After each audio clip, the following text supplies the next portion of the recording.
We are happy to race the next days, and we are looking forward to the World Championship and give it all. Everyone is super friendly. We can race in great conditions.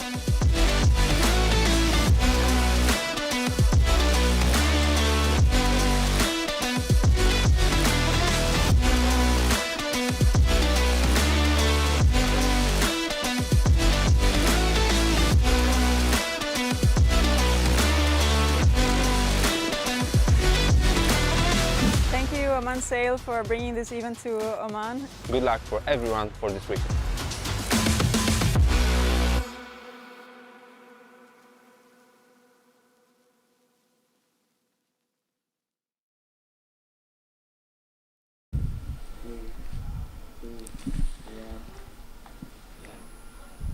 Good morning and welcome from sunny, beautiful Oman. We have the final day in store of the 49er FX Nacra 17 World Championships. So by the end of today, by the end of this afternoon, in just a few hours, we will have 3 new world champions. Hi, my name's Andy Rice and I'm going to be bringing you the action today with my trusty team, Chris Musler and Nora Ruskula. Hi guys, this is going to be a thrilling day, is it not? Yeah, I'm excited. We all want to talk at once because we're excited to see what happens. You know, the biggest thing I'm excited about really is that we're going to have a, was it the 49er? The 49er has the chance to have a, well, it will. We will have a new world champion no matter what. Because it's been so dominated in the past decade, firstly by Nathan Outridge and Ian Jensen winning, I think, 4 world titles, and then Pete Burling and Blair Tuke winning 6, and there's been a couple of other winners in between when Pete Burling and Blair Tuke were off on duty doing other things like the Volvo Ocean Race or the America's Cup. But finally, Pete Burling and Blair Tuke have stepped aside after their silver medal at Tokyo 2020, which means somebody here has to win because we have no previous world title winners. We've got one previous world championship winner in the 49er FX. That's also our reigning Olympic champions, Nora. They are a class act, but they have got a lot to do today if they're going to win another world title to go with the one they won in 2014, I think. Yeah, you're talking about Martine Grael and Kahena Kunze, the 2 Olympic medalists, the gold medalists, the only gold medalists in the Olympics in FX. Yeah, I'm not surprised if they would win today, but Odile, the Dutch girls, they look pretty strong. They do. We'll come back to that in a little bit more detail, and then of course we've got the Nacra 17s to watch as well. And yesterday we saw John Gimpson and Anna Burnett, the Olympic silver medalists and recent European champions, step into the pole position to defend the title that they won last year in 2020. You were there in Geelong, Chris. That seems like a lifetime ago. It was 18 months ago, but it seems like a lot more, doesn't it? Yeah, and for that team, you know, that team that were silver medalists in Tokyo, I mean, it's really special to have them here. And the Germans, who were the bronze medalists, they're here. You know, for 15 boats, this is a super deep world championships. There haven't been that many world championships in the Nacra 17 class. It's not that old. And that team actually didn't stand out, the British team, Gibson and Burnett, they didn't stand out until the medal race, which they handily took care of while the other 2 teams ahead of them were struggling in the back of the fleet fighting with each other. That was Nathan Outridge and Haley Outridge who kind of, you know, I don't know if they lost their world championship or how you'd put it, but that was, they were just lurking that whole championship. And now I wonder how they handle the pressure of actually leading. You know, we have one more fleet race though, so we can't jump to any conclusions yet, but it's really nice for them to be on top of the fleet, and they have a lot of confidence. And they said yesterday that this is a chip away regatta for them. You know, we've seen it. Nothing has come easily for any of these leaders. I think that's always their approach, is to chip away. They're not remarkable. They just like to be steady about what they do and be patient about the way that they go about winning these championships. We'll come back to that in a little bit more detail. Nora, when I started sailing 49ers in 1997, there were 1 or 2 women that got involved in the fleet, but it was an open fleet and it ended up pretty much being a men's fleet. And now I look around me today, and we have the 49er men, but we have the 49er FX women, and we have men and women racing together in the Nacra 17. That, to me, over the last 25 years, that looks like progress. But you did an interview yesterday, Yeah. and we still have a way to go, don't we? And that's what your conversation was about, right? Yeah, we still have a way to go, and as you said, women in sailing in these classes haven't been here for a long time. So we still need a few more years, and that's why we need these badass women like Giulia Conti and Francesca Klapcic to promote gender equality and promote women in sailing, also to do pro sailing later on and have a career in this amazing sport. So I talked with Giulia about this, and we're gonna see now more about what she said. Welcome back to the 2021 World Championships in 49er FX, 49er and Nacra. I'm Nora Ruskola, and I'm here with Giulia Conti, world and European champion. Together with your previous partner, or sailing partner, Francesca Klapcic. Yes. You have started this really cool new thing called equal sailing. Do you want to tell us more about what equal sailing is? Sure. Don't worry about Klapcic because everyone makes it wrong. Don't worry. It's very easy surname She's to pronounce. okay with that. Yeah, she's okay. She's in peace with it. Equal sailing is born basically to promote gender equality in the sport of sailing. Okay, this is what we're trying to promote and to achieve. Well, as you know, sailing, started a process of, achieving gender equality in the sport. And as a matter of fact, in Paris 2024, at the Olympics, sailing will be for the first time on a 50-50% gender equality basis, which is super cool. But obviously, then when you do Olympic sailing, you do it for the glory, basically, not for live out of it. So when it comes to professional sailing, things, as you probably know, change a little bit. So in the pro sailing circuit, there are not many women that you can see sailing around and getting paid, to do their job. So equal sailing, we see ourselves as an accelerator, okay, of this process that obviously has already started. So our platform will be the 69F, which is that cool foiling boat for 3 people, and we plan to do as many, a lot of regattas, which is going to be the 69F Cup in the US, which are 4 events of 6 days each. The Cup in Europe, which is other 4 events of 6 weeks. We want to do the Youth Cup, which are 2 events in Europe and 2 in the US, and it's only dedicated to under 25-year-old people. Yeah. And then the core of the project is the Academy, which is going to be approximately 25 days of academy spread out throughout next year, and we want to involve 20 women from all over the world. Half of them under 25 years old of age, and give them the opportunity to sail on the boat and bridge the technical gap that unfortunately women have nowadays with men, especially when it comes to foiling boats. So we're basically giving women the opportunity, to have a technical growth, but also at the same time to offer job opportunities, because obviously the cups, the sailors that are gonna sail in the cups are gonna be paid. Yeah. Okay.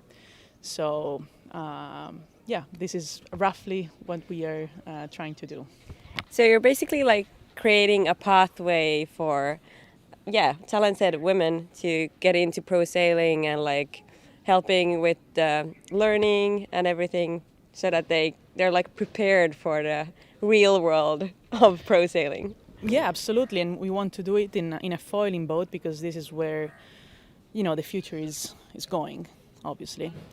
So that's why the 69F, and basically we're gonna send out. We're gonna post how we will accept, candidatures for the academy, and it's gonna be obviously with a curriculum, based, also on results, because obviously we want to, like in any company that you apply for a job and they decide on the basis of your experience, and we want to be super fair, and obviously for racing we're gonna try to pick the best sailors in the world, and we would like to have medalists at the game, and people that obviously can also have a voice in the world of sailing, and people that are listened, and because obviously also the aim of equal sailing, except the technical part, is also to raise awareness, no? Of this topic, and obviously the more people, the more the sailors are experienced, the more they are listened, and so that's why we would like to involve this kind of people, and the ultimate goal of equal sailing is, we actually are not a big fan of all female teams. But in a few years, we would love to see a mixed team on board, for example, of a flying 40 feet boat. So that's the ultimate goal. But obviously, for now, we have to start with all female, because first of all, the 69F is only a 3-people boat. So we need to get as many women as possible involved. So basically, roughly, this is the idea. Okay, so someone like me, an Olympian, but now looking for new opportunities, I would be probably a good candidate to apply for this. And for the other, especially in the FX fleet, the other girls looking for opportunities in pro sailing after their Olympic careers. Yeah, absolutely. Like this is, why we will open the doors to all the candidates that would like to join the program. We obviously haven't done it yet because we are still in the worst part of the project, which is raising the right amount of money to make it a good project and not just an average project. Yeah. So. This is where we are at the moment with Francesca, but we are confident because I think it's a good project, and it comes I think at the right time, because a lot is happening with the Sail GP, with the women on board, that we can get better also on that, and not having women just passengers on board. There's the Women's America's Cup, which is another thing that it's pushing the sport towards that direction. Even if, again, I'm not a big fan of only women teams, but I hope that this decision will lead in the future to have a woman on board of the real America's Cup, because I think that what creates what makes the America's Cup a very exciting event is that you fight for the oldest trophy in the world in the sport overall, no? Yeah. So the Women's America's Cup is definitely not that. So we really hope that, in the future that's what is going to happen, to see a woman in the real America's Cup. So we'll see if it will happen. That's so exciting, and like we're so all, I would say, me and all the other especially FX girls and a lot of girls that are looking for these opportunities are so happy that you're doing it, and just incredible. Thank you so much for doing this, and we hope that we can all help and find the funding and everything to get this going, because we need more of these and more of similar projects like these, and I hope to be involved one day in this as well. I hope the best, and thank you so much for joining us here today. Thank you. Giulia Conti, she's such an incredible sailor, and you can see she's going to make such a difference in the sporting world beyond what she's achieved on the water. You enjoyed that interview, didn't you? I mean, it's a sign of things to come, don't you think? Yeah, I think it's really exciting, and I have noticed as well, just juggling with options to do after Olympic sailing. What are the options? Could we have a life career after this, the women sailors?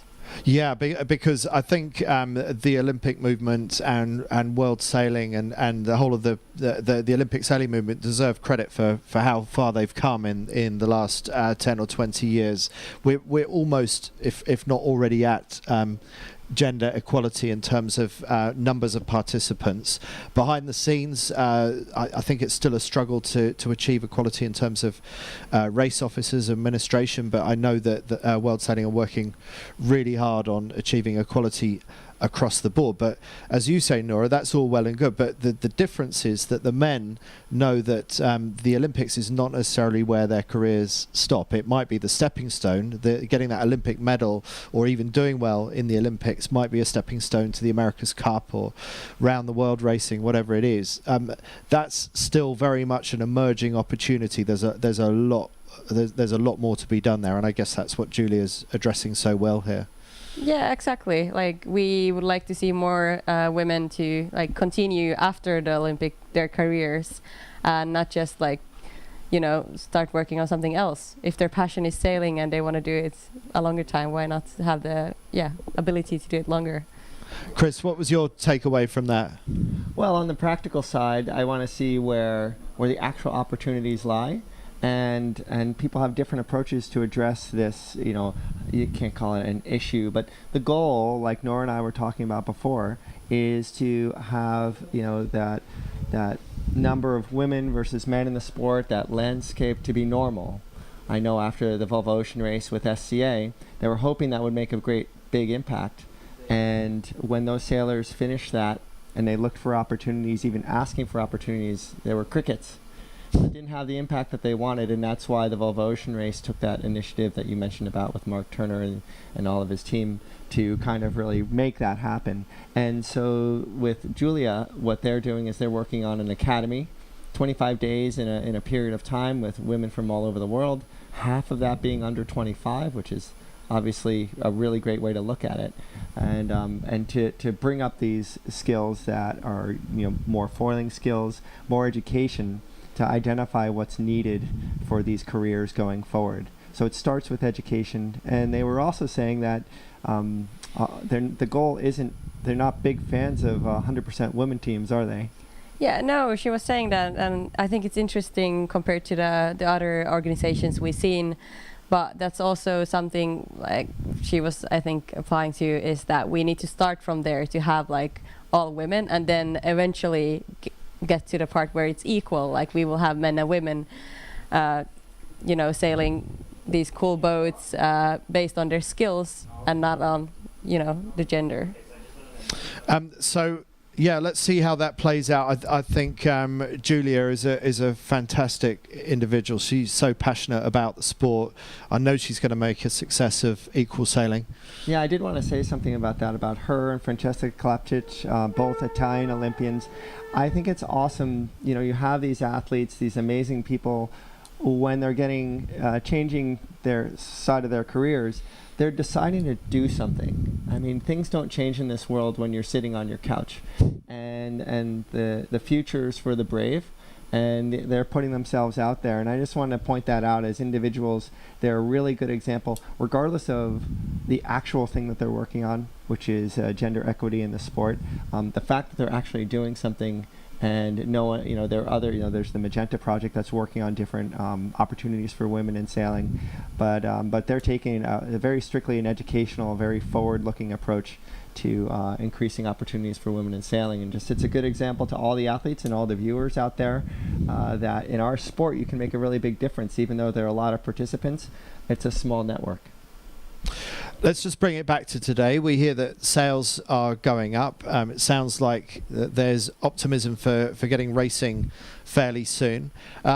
We are into the final day. This is when the heat gets turned up to full noise, and this is where people either step up to the plate or they crumble. And sports psychology, it's mental strength, mental toughness. This is where you need it more than any other time during the regatta.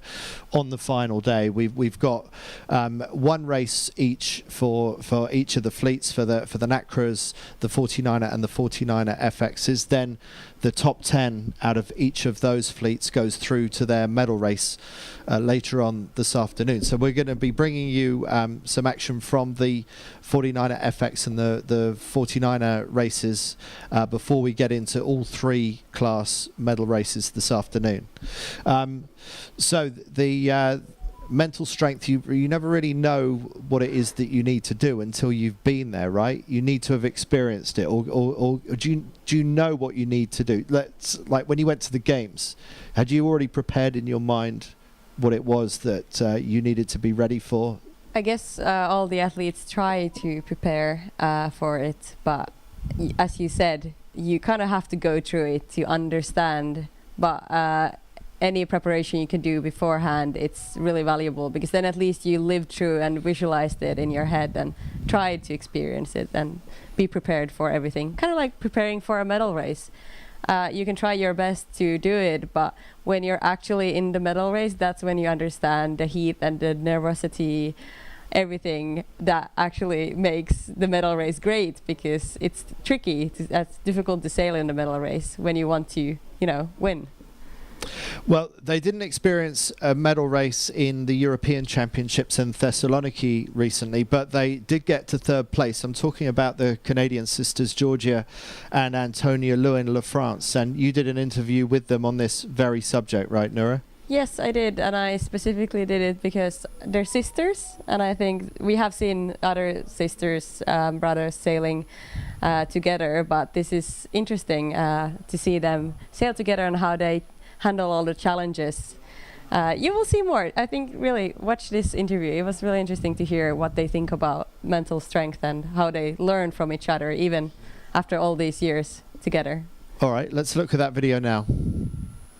Hello everyone, I'm here with the 49er FX team, Georgia and Antonia from Canada. Hi. Hi. How was your day today? I think it was a good day for us. The racing's been really tricky here, really shifty and puffy, but I think one bad race and one good race equals consistent score. So I heard, racing's been tricky, and I can imagine there's a lot of communication going on in the team, and like the tricky situations where you have to decide quickly what will you do and stuff. Do you ever get like tricky communications in between each other? You don't know what you mean or what? Yeah. yeah, I think so. We're kind of in a development stage, definitely. So one of the big things that we're always working on is our communication, and it's something we work on a lot with our sports psychologist as well. So yeah, definitely like in the racing here, when we have to make a quick decision, it's something that we need to work on, especially in the convergence zones. It's really important to make a decision quickly, or else you just lose your lane or you get rolled. So it's something we work on regularly and need to keep working on. Have you been talking with your sports psychologist during this event? We usually meet with our sports psychologist around once a week or bi-weekly, and we don't meet with him during the event, no. But we set goals with him before, and we worked up to the event so that we're ready with what we've been working on. That's good to hear that you're doing it regularly. When did you start doing this? I think we started working with him over a year ago, at the beginning of 2019, maybe. And yeah, he's through our federation, through our province of Nova Scotia. That's how it works in Canada. So yeah, it's a good resource for us. So have you noticed a difference in your sailing when you started working with him regularly? 1,000%. What did you say? 1,000%. We are sisters, so the boundaries are very blurred. Like the fine lines are even finer for us. So yeah, starting to work with a sports psychologist really helped us like learn about each other. We're both very, very different, even though we are related. So it was really important to learn like what we both need and to work through like not blurring those boundaries as much. So yeah, we have like set structure that we've made with our sports psychologist to help us through that. And it's helped immensely for sure. We've progressed. I think like progressing with our sports psychology and progressing with the sailing is one in one. But it's huge for us because we're sisters and we're so different. I think Georgia's really a skipper. She's very, and I'm a crew, and I'm a little bit more, I need Georgia to keep me in line, and I think Georgia needs me to in a certain way, in my own way too. I think it would be scary if it was 2 Antonias or 2 Georgias in the boat. I think it's interesting to hear that even though you're sisters and you obviously known each other the whole life, you still think you didn't like know each other until you started working with the sports psychologist. Give me a few examples. What did you learn about each other? I think that, well, one of the big things is we learn what support looks like for the other person, and it's very different considering we're 2 completely different people. And then also just working with the sports psychologist, we learn a lot about ourselves with like working on our daily routines and working on identifying like what emotions we might be bringing, and then that just helps like center the team. So that was really important as well, yeah. Do you think this would be beneficial also outside sailing, not just sailing? Definitely, I think it's it's definitely made us both mature a lot and kind of like get into that athlete mindset. But I think like an athlete mindset is something that will help us in years to come with getting jobs and like progressing out of sport when we're done. Yeah, I was thinking, did someone guide you and tell you there's a benefit of using a sports psychologist specifically regularly, or did you kind of like just end up doing it, or are your goals to do it regularly? Well, when we started sailing together in 2018, our coach Christoph also started coaching for Team Canada, so he started working with us, and I think he kind of said, okay girls, I can't like be the mediator anymore. So he actually found this sports psychologist specifically, and he met with him and thought he was a really good, he was really professional and had a really good structure, so he set us up with him. I think it was a little bit of an ultimatum. It was like, okay girls, because yeah, siblings, there's no secret that sibling teams have, we have big arguments, so it affected our training a little bit, so. Okay, well, hey, thank you so much. It was really interesting to hear how you think about this, and I hope the other teams will maybe learn something and get something out of this and see you as an inspiration for using a sports psychology more often, since you obviously have a huge benefit from it. Yeah, a really big benefit. Thank you, Nora. Thank you so much. Good luck tomorrow. Thank you very much. So Nora, how do you rate the psychological approach of the Canadian sisters? Do you think they got a good attitude and going about things the right way? I think they have a good attitude and they're doing it professional. That they're actually using a sports psychologist regularly, and they're seeing the change, like how it affects their sailing ability to race with each other.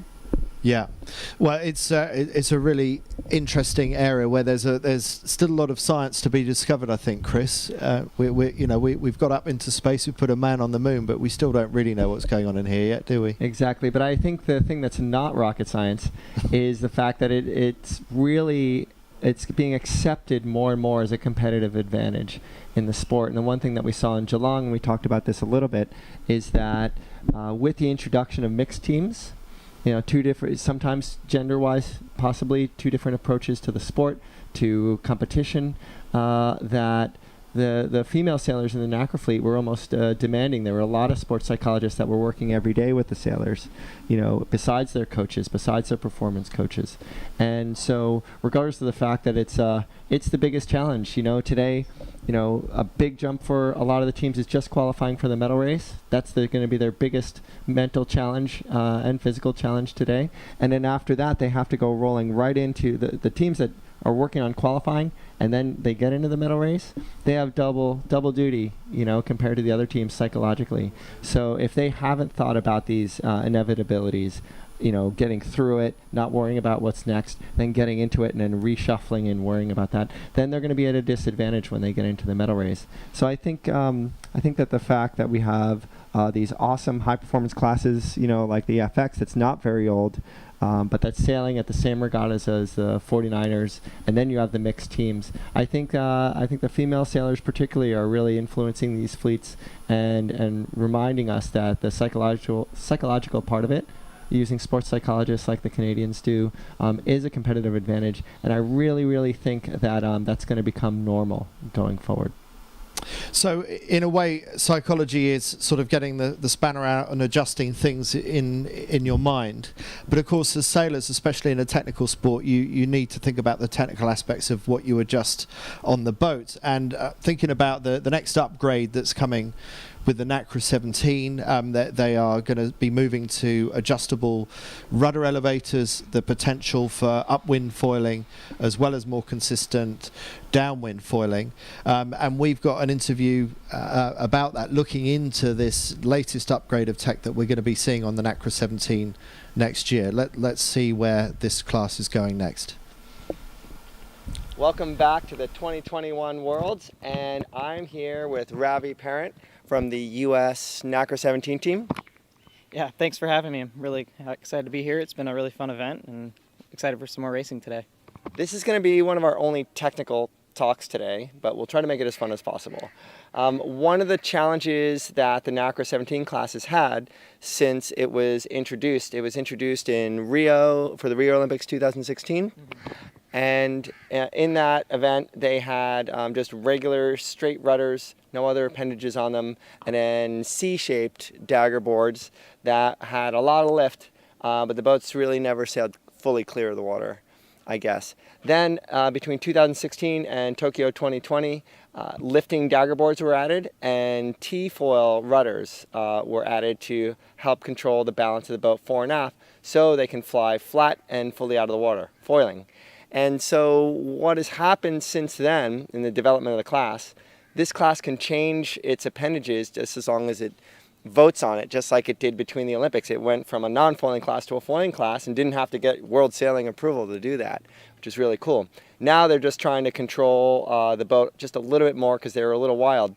So Ravi, tell me what these boats are like to sail right now, and then what the class is just working on right now to make them more controllable. So overall, I think the boats are quite fun to sail. They're very challenging in several different conditions, but also quite rewarding. So right now we have sort of an active daggerboard control, active meaning that we have to physically adjust it. It's not sort of an auto-regulating system. And like Chris, you said, we have the T rudders, but those are sort of set before the race. 4 bolts hold it in place, and we have to pick our setting, kind of like your out haul or some major setting like that. And that kind of has strengths in simplicity and allowing us to generally foil around the race course, but it's also a bit limiting in that you really kind of have to pick where you're optimizing the boat, whether it's for upwind or downwind or for a certain breeze strength or sea state, and it sort of limits the full potential of the boat there. Right. So, and if I'm not mistaken, when I watch you guys, when you go in full foiling mode, the crew does a tremendous amount of forward and aft movement. Is that kind of the major lift and dive control? Yeah, that's what you could more realistically call the active control. The crew is basically, the common term now is flight controller, so the crew is basically running a lot of those pitch, and obviously the driver's helping a bit as well. But generally, you don't have time to make these really small adjustments with both foils or the rudders or anything like that. So the strongest thing you can do is just move your body and trim the sails. Great. So fast forward to September of this year, and I was told that the class has been moving towards a more active control system, not for the dagger boards, those are the same, but like in the Moth class, you can control your rudder angle with a T-foil, so you can control the pitch of the boat more regularly or with more stability. And as opposed to a crew running all the way back and forth, you can't do that on a Moth or other kinds of foiling boats. So what does the class develop, and tell me what you had tested over the course of the summer and the pandemic. Yeah, so we've we've developed an adjustable rudder system. It's basically a system that allows us to change the angle of attack of the rudder about 4.5 degrees. Meaning like 4.5? Yep, because exactly. it has a foil on the bottom of it, and that changes it going in decreasing lift or adding lift to the transom. Yeah, exactly. And that's changing the angle of attack there, and it's really controlling the pitch of the boat. It's really changing how the boat, its attitude is in the water. And that's really relevant for different sea states or different boat speeds and breeze conditions. And it really opens up the opportunity for us to be more optimized around the race course, whether you're going upwind and you need a little bit of rudder lift to kind of help the boat stay in control going up and over waves, or downwind you don't want to sail around with too much rudder lift. You want to actually be able to keep the bow out of the water. You can really make a difference between upwind and downwind. Right, and that's just like what we see in moth sailing. You go around the weather mark and you're decreasing lift in the rudder to lift the bow up, to keep the bow up, and so you're not crashing down in the waves. Yeah. So you have been sailing the A-class catamaran, the International A-class catamaran, which in their rules have a lot more flexibility in terms of your control systems. So this rudder control system has been developed, and you tested it in A-cats. And what did you discover in terms of the controllability of the boat using this system? It's actually been really, really helpful for the A-class. The A-class, it's a much lighter boat. It's a single-handed boat, so the driver is also the crew and is doing basically everything on the boat because it's one person. And having this adjustable rudder system and also the ability to add differential really makes a huge difference. Now explain differential. That's a little bit complex for me. Yeah, absolutely. Differential, in simplest terms, is the ability to adjust each rudder independently. So for our purposes, it's to be able to put the windward rudder to a negative lift, so it's adding riding moment, making you feel heavier. Holding the weather ama down, yep. The weather hull down, and then? Boat goes faster, and it really helps really convert that power into speed. Right, but the differential is weather rudder pulling down? Yes, pulling down. And then the leeward rudder? Is adding lift. Adding lift, yeah. Like the America's Cup boats do. Exactly like that. So, yeah. Very cool. That sends it into a whole new level. Yeah, it's really going to help us now that we've really started to develop the system in the Nacra 17. I see that we're going to see a bit more upwind foiling in the class, especially in these flatter conditions whenever we get them, and it's really going to be a bit more exciting. Awesome. Now, you developed this system. It's an adjustable system. The dagger board is using a spool with line, and we're going to try to pop a picture into this interview, but just tell me as briefly as you can, how actively can you control this rudder angle system? About as actively as you can control any other control line. So for anyone who's familiar with catamarans, we have a mast rotation, for example. The rudder system is right next to it on the deck.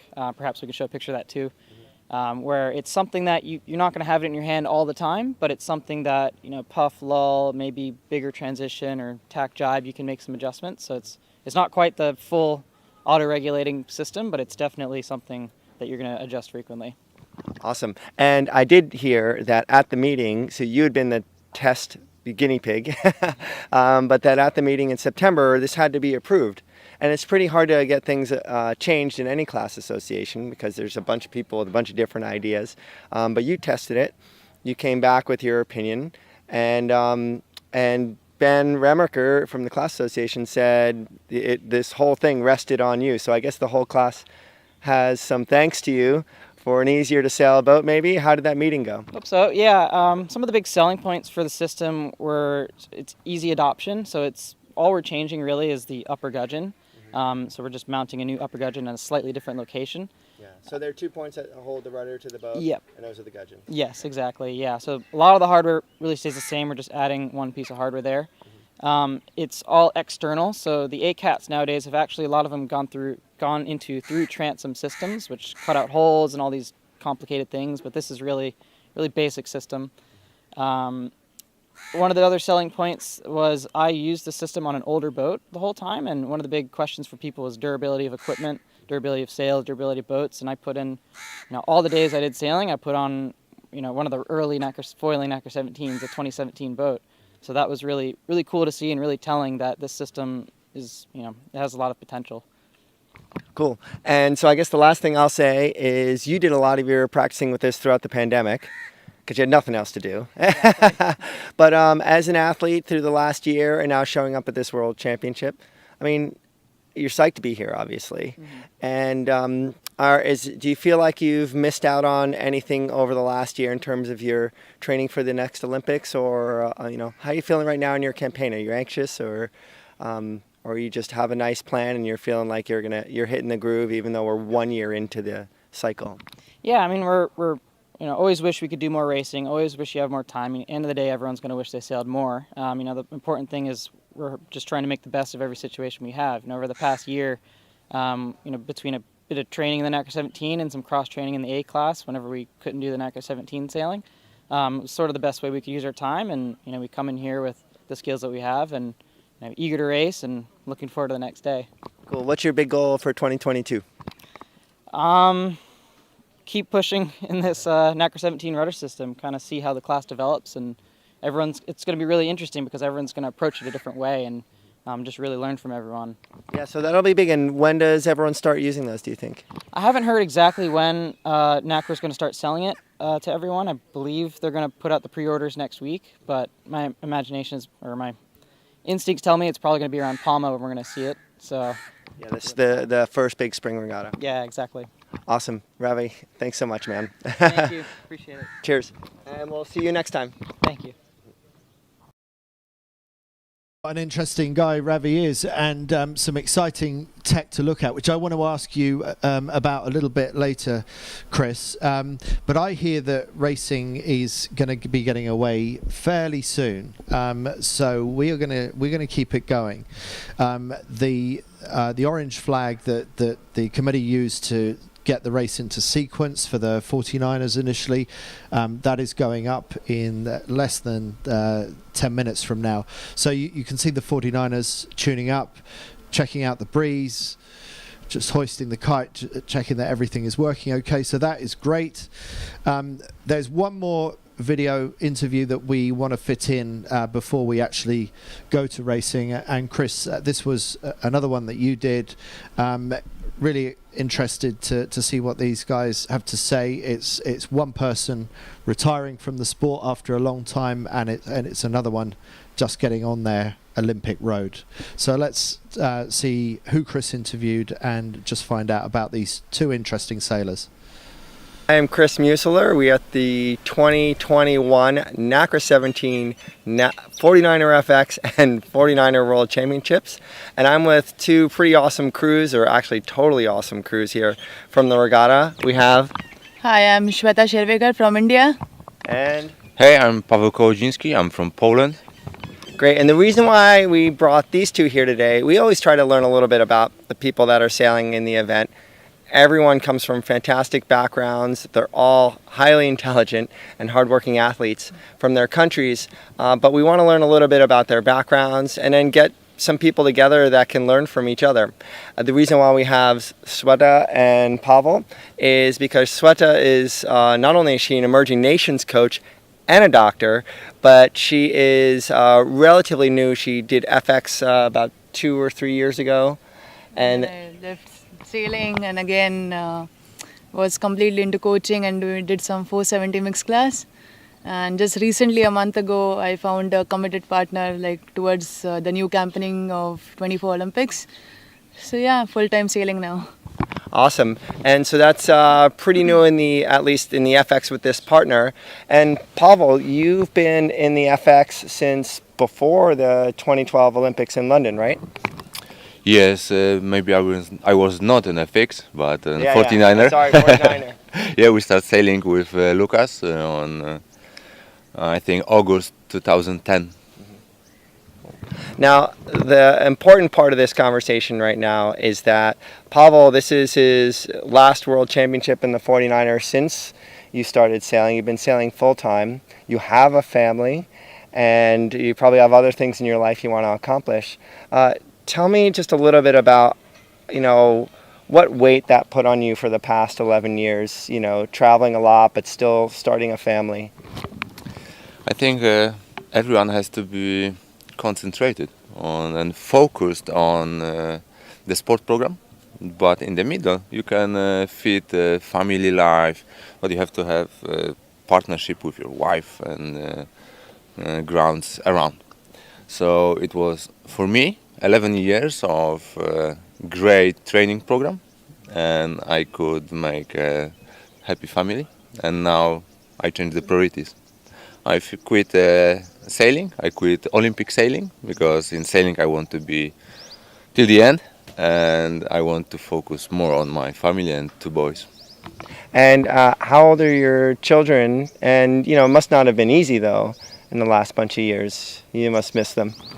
Yeah, I miss them much because we spent a lot of time around the world and not that much at home. And boys are, the older one is almost 6 and the younger is almost 2. And they are Olympic years boys. So in 2016 was born Christopher, and 2020 was born Gregor. Awesome. And just flashing back a little bit, Shweta is just getting started with her FX campaign, very new. What was the very first part of your 49er campaign? For the beginning, it was great that our coach made a group, 49er Team Polska. There were 3 crews training together, similar level, but maybe Marcin Czajkowski, best greetings, was experienced guy. So he was the leader, and there was 5 young guys around making big progress step by step. So I think great value is to have a strong training group and working together and have great open cooperation. And that's the point, I think, to fight against the world. And Shweta, how about for you? Tell us just a little bit about India's program, because this is an opportunity to learn what's going on in India. You're just starting out. Is there a pretty big FX 49er squad in India, and how did you get involved? No, like an FX squad, we are the only girls doing it right now, and we have 2 teams basically, but we are full-time sailing. Boys, 49er, we have 9 to 10 boats from Army, Navy and the other civilians. Recently, I think in the Tokyo Olympics, one of our 49ers from India represented in the Olympics. So that was the biggest achievement for us. So from India, it was 3 classes who qualified for Olympics. One from laser radial, laser standard and 49er. So now since the sailing is growing day by day, and of course after this big achievement of India representing in Olympics, I think that will boost up sailing in India quite a lot. Yeah, the new generation is coming up in sailing quite well. They're just picking up and they're putting more interest. And hoping to see more upcoming Olympics and an Asian Games. For us, next year is Asian Games, so that's the main biggest focus. And then of course the Olympics to qualify and then represent and get medals. So looking forward to that. Now, Pavel was saying, it was number one focus to, as an athlete, to really get to the games and to achieve those goals. It sounds like you definitely want to take the path that he just is finishing right now at this regatta, and you're just starting at this regatta. You're a doctor, you're a coach for the emerging nations, but where does your passion come from? When you look at your next couple years leading up to 2024, how hungry are you right now? Of course, to go to the Olympics and stand on the podium is my childhood dream. That's being a doctor, I am not that much focused into practicing medicine, at least for now. I'm full-time sailing. So yeah, I do, especially in the COVID period, I did my, whenever I was off training, I completely gave my time and dedication towards my patients. But yeah, now back to sailing. So those days I was because the COVID was such a big disaster for the whole country. So I was almost seeing 300 patients a day that time. And now I think, yeah, whatever my part or as my duty towards as a doctor, I had given it back. But now I will come back to my dreams and hope to qualify for 24 Olympics and be somewhere in the top. Awesome. And like we were saying, I guess the other main thing to bring you guys together is, you know, Pavel, we talked about that idea of what advice would you give to your 18 or 20-year-old self when you were starting out your career, knowing what you know now, going into retirement. But can you answer that or ask that question or give that information to Shweta and other crews and teams just starting out careers? Is there something that you know now that you didn't know when you started your career that could really help people like Shweta just starting out this path? I think Shweta has got big dreams, so it's a really important thing. But on the way, on the path, you have to be patient. You have to get your experience race by race, regatta after regatta, make good thoughts about what happened, what we can change for the future, and just make slowly progress, and then it blow up. So just be patient and do good things with proper teammates. Awesome. Definitely, that's a very, very good point, and I mean that's the thing. What an athlete needs, a patience. Like patience levels need to be like, you know, we cannot suddenly think, okay, now because this is my first world championship with a new partner, so I cannot expect a direct results of getting into a medal race. Of course, we'll try our best to be there, but you know, that as what Paulo said, like, you know, step by step, like first finish all the races and stop 75%, then 50%, and then achieve the next level. So definitely it's like a ladder to achieve, and definitely. And one thing what I believe is, like, you believe in yourself and keep pushing hard, rest everything will come back to you. So that's what my motto of life, of pushing ahead and never give up, just keep going, and that really helps me a lot. Awesome. Well, I hope everyone's listening to that. One thing I see at these World Championships as we wrap this up is that we have a, you know, not everyone achieves what they want to achieve at the event.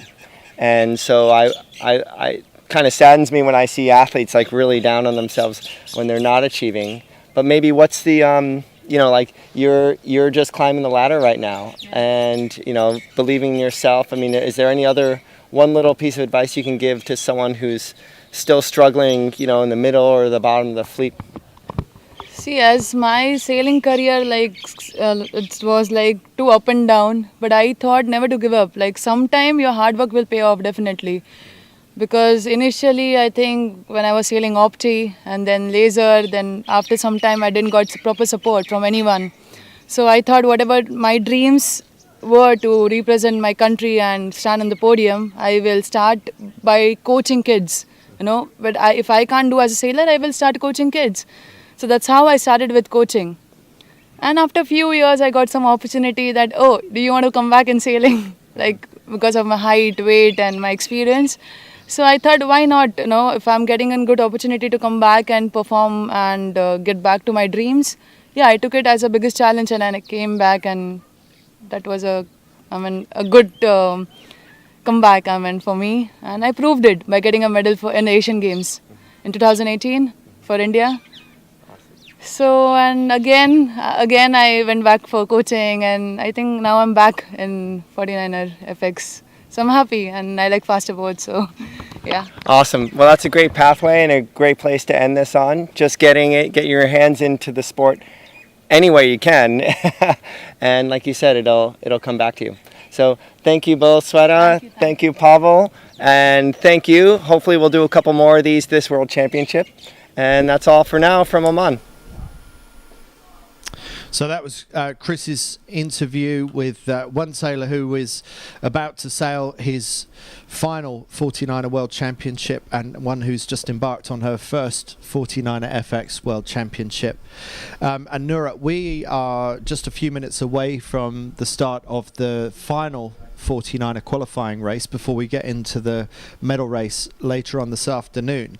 And we've got a team, Bart Lambriax and Floris van der Werken from the Netherlands, that have only teamed up with each other since Tokyo 2020. So they've been sailing together, must be at least less than 3 months. It's probably a good deal less than that. And we got a similar scenario going on with the Dutch 49er FXs as well. So it's a strange scenario. We got two new teams, both from the Netherlands, both doing really well. What do you think the magic might be down to? I think even though they're a new team, new setup, they have definitely probably been sailing together in trainings, but I just think it's the system, how the Dutch, like how the system works, that they have a training group, they have the boats and sailors, but it's not set on who sails with who. It's more like they switch and rotate, and I think that's why it works. They can sail with whoever, and it works. Like, they're in the top. Crazy. Something for the rest of the world to think about. We think about being very loyal to our teammate and being very much a unit, but I just wonder if there is something to be said for sailing with different people and seeing what you learn from that. I totally agree. I think the rest of us could like learn from it, and hopefully we'll see that more in the future.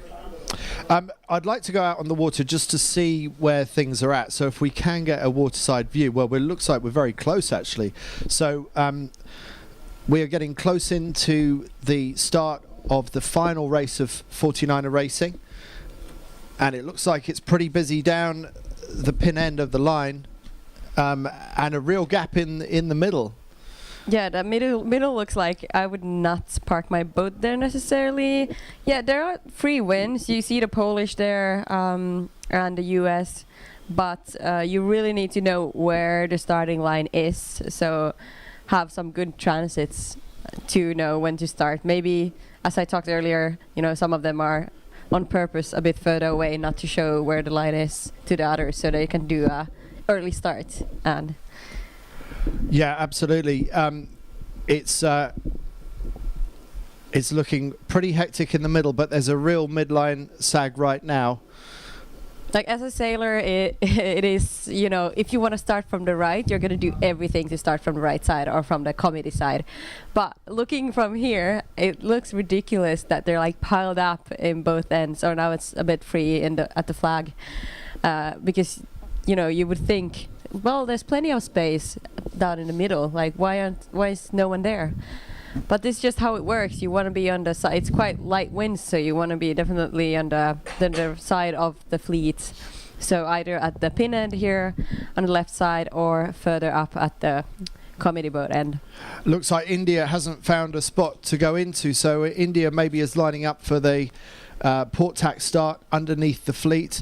The level of control of these boats just blows me away, just how they can, well, the way they're not blown away, they can just sit in one spot all the time. We've got 25 seconds to go. India sailing on port tack behind the fleet. Croatia looks like it's managed to book the spot at this end of the line. But it's the Dutch team here, down all the way at the flag, so it looks like they really want to have the pin end start. That's a great place to be, and you really want to be the first boat if you do that, since after the start you will have able to choose whatever angle you want to sail. Okay, that was the start. Ooh, actually it was a really even start for all the boats, so this looks really good. Really good start for the pin end boat. Look at the boats struggling to hold on to them already. It's just the power of the pin end again that is coming into play. Yeah, you can see the Finnish team struggling to hold on. If you're not the first boat and you don't have free air in the pin end, you will just like die off quite quickly, and you don't really have another choice. You just have to tack away and duck the other boats and go to the other side.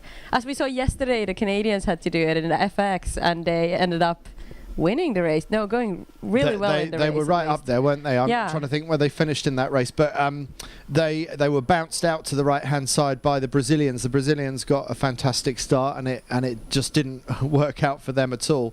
But look at Ned 49 looking very strong at this end of the line.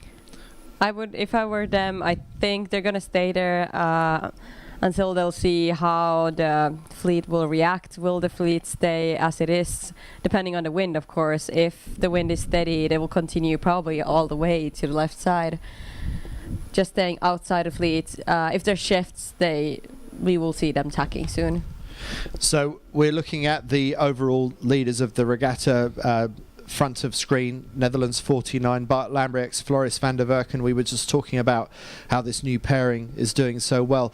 They currently hold a 6-point advantage over Germany 13, Tim Fischer and Fabian Graf, and there's quite a gap, a 13-point gap back to the Danes in third, Frederik Raskin, Jakob Precht Jensen. So Lambrechts and Floris van der Werken, they've got a good start here. But they are at the moment quite exposed on the left-hand side of the racetrack, where they seem quite happy to be. Today, the 49ers and the rest of the boat classes, they only have one fleet racing, and after that, a medal race. So I think we could see a lot of... Sorry, I'm just thinking, what's the word? Like taking risks. That's what I'm trying to say. Okay, yeah. The last throw of the dice for, exactly. for some teams. Not necessarily for the Dutch or the top 3 boats, but the rest from 4 to 13, 14th place. I can imagine doing it quite risky today. Yes, might as well do it. Chris. And we were just watching the Danish there, that kind of peeled off. I'm just trying to see where they are on the race course, but they are in third. I think they just tacked away. Yeah, they just tacked away, and they are in third place right now in the fleet, so they don't have any issues probably qualifying for the medal race. But there are a bunch of boats on the bubble, and here we are. The Dutch just tacked off from the left edge of the course, and it's really light. You can see there's a big patch of what might be no wind in the middle of the course. So let's see how that affects it, because the lead group is heading right into that patch. Yeah, you can spot it really easily from up here. I suspect they can see it even from where they are down at sea level. Really nice tack there by Netherlands 49. Floris van der Werken walking round the front of the mast to keep the bow down and the transom out of the water. Most of the hard work through that smooth tack having to be done by the helmsman. Despite the drone footage now following the Dutch, it looks like, looking at the tracker, that they're quite far away, and the back of the fleet, it looks like the right side is actually gaining quite much, or they're a bit further ahead. Australia all the way to the right, Australia 112, the green boats you see on the right side, and also in the middle, Austria 29. I think that those two are some we want to continue looking at. Well, right with us here on the right side of the course, the Australians in that USA team, they are the ones that are on the bubble. They are in 12th and 13th place in the fleet overall right now. This is the last chance that they have to bump up another 5 to 8 points to get back up into the medal race. And this is everything for them. All their training basically this year has been to this moment, and to keep their season alive. The Australians and the USA team, who are actually in a really great position, they're first and second. If that holds up this beat, right now we're seeing kind of a left shift, kind of lifting the whole fleet up. Everyone but about 4 or 5 boats are on port tack. But I'm really interested to watch if USA and Australia keep up there. They're going to get into the medal race, and that's going to live to fight another day. Or another afternoon. As you say, Chris, they're on the bubble and at the moment doing the right things, perhaps to get into that top 10 before this afternoon's medal race. So it could be that the Dutch on the left-hand side of the water, right-hand side of our screen as we look at them. We can't actually see them on the screen at the moment. They could be struggling up this first beat right now. Looks like middle right is the place to be, but the boats on the far right, such as the Australians, the first boats are beginning to tack on that side. It does seem like there's a little bit more breeze on the right hand side of the race course. To give you some perspective on the way the breeze is working today, we were still hanging out on shore this time yesterday. There was not a drop of breeze on the water. So I think this is really great. We have the last day of the World Championships, 1 fleet race in each class, and then the medal race. And I really have a good feeling that this sea breeze is going to come in. This is one of the earliest that it's come in. So hopefully this should build throughout the day. Maybe we'll start to see as it settles in, it goes right like it has before. Now quite many of the boats have tacked just pretty much the same time. It looks like a shift. We can't see it on the angle yet, on the tracking here, but it's normally a shift, unless there's a huge gust. Let's see if we see anything on this drone footage. Boat speeds are really down right now, so this is definitely early days in this sea breeze. Top speed is from the leaders, Peters and Sterrett. Andy, tell me where these sailors have been. Haven't they finished in the top of this fleet a couple times? Yes, they had a phenomenal year in 2017, just after the end of the Rio cycle. They've been sailing the boat quite a long time now, but they were serious contenders to earn selection for Great Britain. And if you remember, Great Britain ended up winning the Olympic gold medal. So Peters and Sterrett, when they're on form, are a world-class team. They came second in the World Championships in 2017, second in the European Championships, and they won one of the World Cups in Enoshima at the Olympic venue. So when they're on form, they're really on form. But they've taken 2 years out in an office job to remember what the real world is like. And at the end of those 2 years, I think they concluded that they'd rather go back sailing again. But they've gone back sailing again, and they've been reminded that when you've not been training, when you've not been in this game, and your head's been elsewhere, going through paper clips or whatever in the office, that this is a very different world that they've got to get their heads back into. And that's Andy, a really valid point. Like, the level is really high in this racing, and even though we see, let's say, new teams or new pairings in the top winning at the moment, the Dutch, it doesn't mean that, the level would be less higher demanding. As you see, we have the amazing sailors, the British guys, all the way down at the in the overall standings, yeah. but doing well in this race.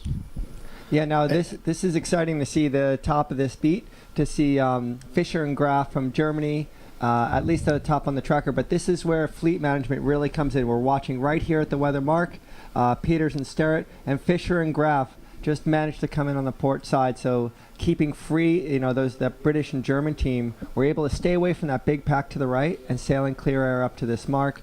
And then sneaking in are our leaders, Lambrix and De Verken. It's pretty hard to keep them down, isn't it? Well, I'm a little bit staggered just how well the left just came back. I mean, they were back in about 22nd or 23rd place, but it seems like the left-hand side came good towards the end. And just as I thought Fischer and Graf were going to have their moment to attack for the overall series lead, we have first and second in the overall standings going round in first and second around this mark. So the Dutch and the Germans really marking themselves out as the standout performers, and increasingly this looks like it's coming down, this world title is coming down to a match race between Lambrix, Van der Verken from the Netherlands and Fischer and Graf from Germany. I do have a report from Lambrix from the Netherlands that they were on port, very close to the port-tack ley line, basically more than half that beat. Okay. I think they did one tack throughout the... Yeah, but let's Meanwhile, go. a lot of jibe sets, very, very busy at this windward mark. This boat doing a little bit of kinetics to get its way round the windward mark. That's Denmark 7. They're our third place boat overall, but they are struggling a little bit. Rask and Precht Jensen. So some of the front runners struggling in these conditions at the moment. A lot of jibe sets. But meanwhile, we at the front of the fleet, bouncing through some waves, but still with a good lead over second place Germans. It's Bart Lambrix and Floris van der Verken. Can anybody hold these Dutch sailors back? Because they seem to have the grip on the world title at the moment. Yeah, it's incredible. I'm so surprised to see them there. They just calmly, went to the left, one tack, just squeeze in the upwind mark rounding just before the other boats. Incredible. They were the only ones really that made that work out of that fleet on the left-hand side. They committed to it early, and I see a lot of similarities between the way the Dutch are sailing and the way Martina Grael sailed yesterday with Kahina Kuntz. I think that they have modes that make a side work, not necessarily that side was, perfect, because we saw the majority of the fleet came out of the middle right. And so I think that it should be no surprise that the Dutch are leading this fleet and going from strength to strength. It is a surprise that the Brazilians aren't leading their fleet with moves like that, like magical moves up the beats. But on this run, it's really light, and it's Nora, tell us, is it a bigger decision when it's this light to jibe? Wait, can you ask again? Yeah, is it a bigger decision to jibe, to throw in a jibe when you've been on starboard for a long time, and it's lighter, so there's a bigger penalty for jibing? Well, yeah, if you jibe, you basically can't jibe back. Like, there's just no way. You lose so much speed, and it takes ages to get up to speed to the same level. But it's just, you only want to jibe if there's actually a point of jibing, like a gust or a shift. Normally a gust downwind, that's what you're jibing to. It's really interesting to see the tracking here. Most of the fleet is going to the left, but you have this little bunch on the right side that did a jibe set. This is quite common, I would say, in light wind, is that trying to just be more on the sides. There's not much wind in the middle, and now for example, the French are leading, doing an early jibe, squeezing out the last of the wind that we have in the middle of the race course. But yeah, for the Dutch, they had to go quite far away before there was point for them to jibe. Consistently, the fastest boat at the moment is Uruguay on the right-hand side, one of the early jibe setters, and now sailing back down on starboard and sometimes touching 9 knots, currently doing over 8 knots. That's Fischer and Graf, second in the championship, and struggling to hold on to the second place, which they were as they went around the windward mark. So Fischer and Graf are having a fight in amongst the traffic. They were so close to Netherlands 49. It was first and second around the windward mark between the top 2 in the overall World Championship standings. They do seem to have a good clear lane there, but look at the boats on the far side, Nora. What do you make of the boats on the far side from that picture? Well, it looks like they move a lot quicker than the Germans here, but it might be just the camera angle. But when you see that, when you're in that moment, like you're all the way to one side and you see the other side going well, that's like, okay, let's just calm our nerves. We can't do anything about it. We'll just float and hope we'll get some breeze. Kind of like, blowing to the wind, some wind to your sails almost. Yeah, you're hoping, and hope isn't a good strategy usually. So no. in this, even from this view and looking at the tracker, you only know how it's going to turn out when they actually meet, because one puff can change things in 20 degrees. We have Uruguay here. I really don't think it looks good for the Dutch at all right now. And the good thing is, in this regatta, we get to talk about people again, and the Uruguayans, I am not surprised to see them pulling this move. They did the same thing as everyone else, but they're going a lot faster. They're both around 60 kilos, which is about 140 pounds or something like that. They won the Asian champs going away. They were leading this whole qualifier series for a little while. They're really great. And they're good sailors. They know what to do with it, but they're very small and they're very fast. Yeah, 60 kilos, not much if they're both 60 kilos. Yeah, maybe 62. But like that will make equal of 120 when the guys are around 160 kilos, I would say. So really close cross there between Austria and the Netherlands. So Austria now gets ahead of the Netherlands. So it's been an expensive run for the Netherlands, who were leading quite comfortably. Uruguay. Just three minutes. No, I think that's Austria. Oh, is that Austria? And, That's and I'm sorry. Uruguay is a little bit further ahead than what we can see here. Yeah. So the early jibe off for Uruguay has gone really nicely. I think that's Uruguay we see on the right hand of the screen with the yellow kite, and you can see them aiming between the 2 leeward gate marks, and you just see the breeze pick up nicely for Uruguay. Looks like they might both be fully stretched, all 120 kilos of their body weight fully out on the boat, flying in. Everybody else is sitting in. Oh, that is really rubbing everybody else's nose in it, isn't it? It is. They're just thinking like, the light guys. This is the fun in the sport, Light winds, light teams do normally have an advantage in speed, indeed. And we know they're excellent sailors because we know what they know what to do with a lead. They know what to do at the top of the fleet. We've seen them pick off places and gotten pushed back and come back again. So we know they have all the skills. They just haven't sailed against any of these teams, really. They've been in Uruguay. Yeah, they had the first normal-sized crew of Ferrarese and Chiesi from Italy, rounding in second place. So that's been a massive game for them, and this goes to show how much things have been mixed up. And it looks like Rask Jensen might be up there. Now, they were way back at the top, Mark. I'm wondering if they were another jibe setter, but I remember commenting on just what a horrible first leg they had. But look how busy it's going to get now. This is getting really hectic. But Hong Kong is third around the mark next. So Sakai and Aylesworth. I have a question. Where are the Dutch? There they are. I'm like, no, where did we lose them? Well, where they are, point to us on the screen. Oh Okay, we see them on the left-hand side, coming in on around the left-hand mark, but that's been a really expensive run for the Dutch. After leading that round the windward mark and stretching to a fairly comfortable lead. Nothing is ever certain on this racetrack, with USA going out on the far side, Ireland 99 amongst the boats going round to the left, and Netherlands 49 are overall world title leaders, just pumping the boat up to speed as they get away from the left-hand lure mark. Really busy for India, going round with one of the Polish teams round the far right, Poland coming round the left. It's so hectic. The Australians, they were vying for the lead early on, and there's a British boat going round now.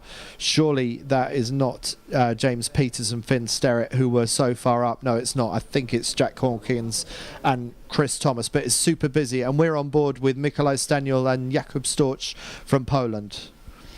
They sit in 6th place overall. They don't have any real fear of not making it into the medal race. But you can see here, the breeze has not picked up except for that, overstanding the leeward mark with the Uruguayan team. But there was a lot of losses and a lot of gains, big changes from the middle of that downwind leg. And I really saw with the Dutch on that downwind leg, they were out of phase. And here we are with the Danish and Jakob, who went to the Olympic Games with Jonas Svarra. Yeah.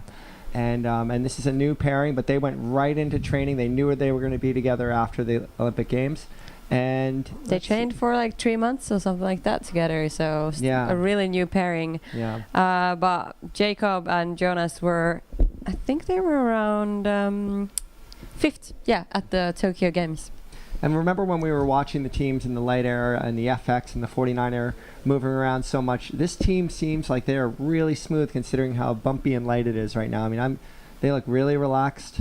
We were talking about how Odile looked a little tense, Yeah. And this pairing looks pretty relaxed to me. What do you think, Andy?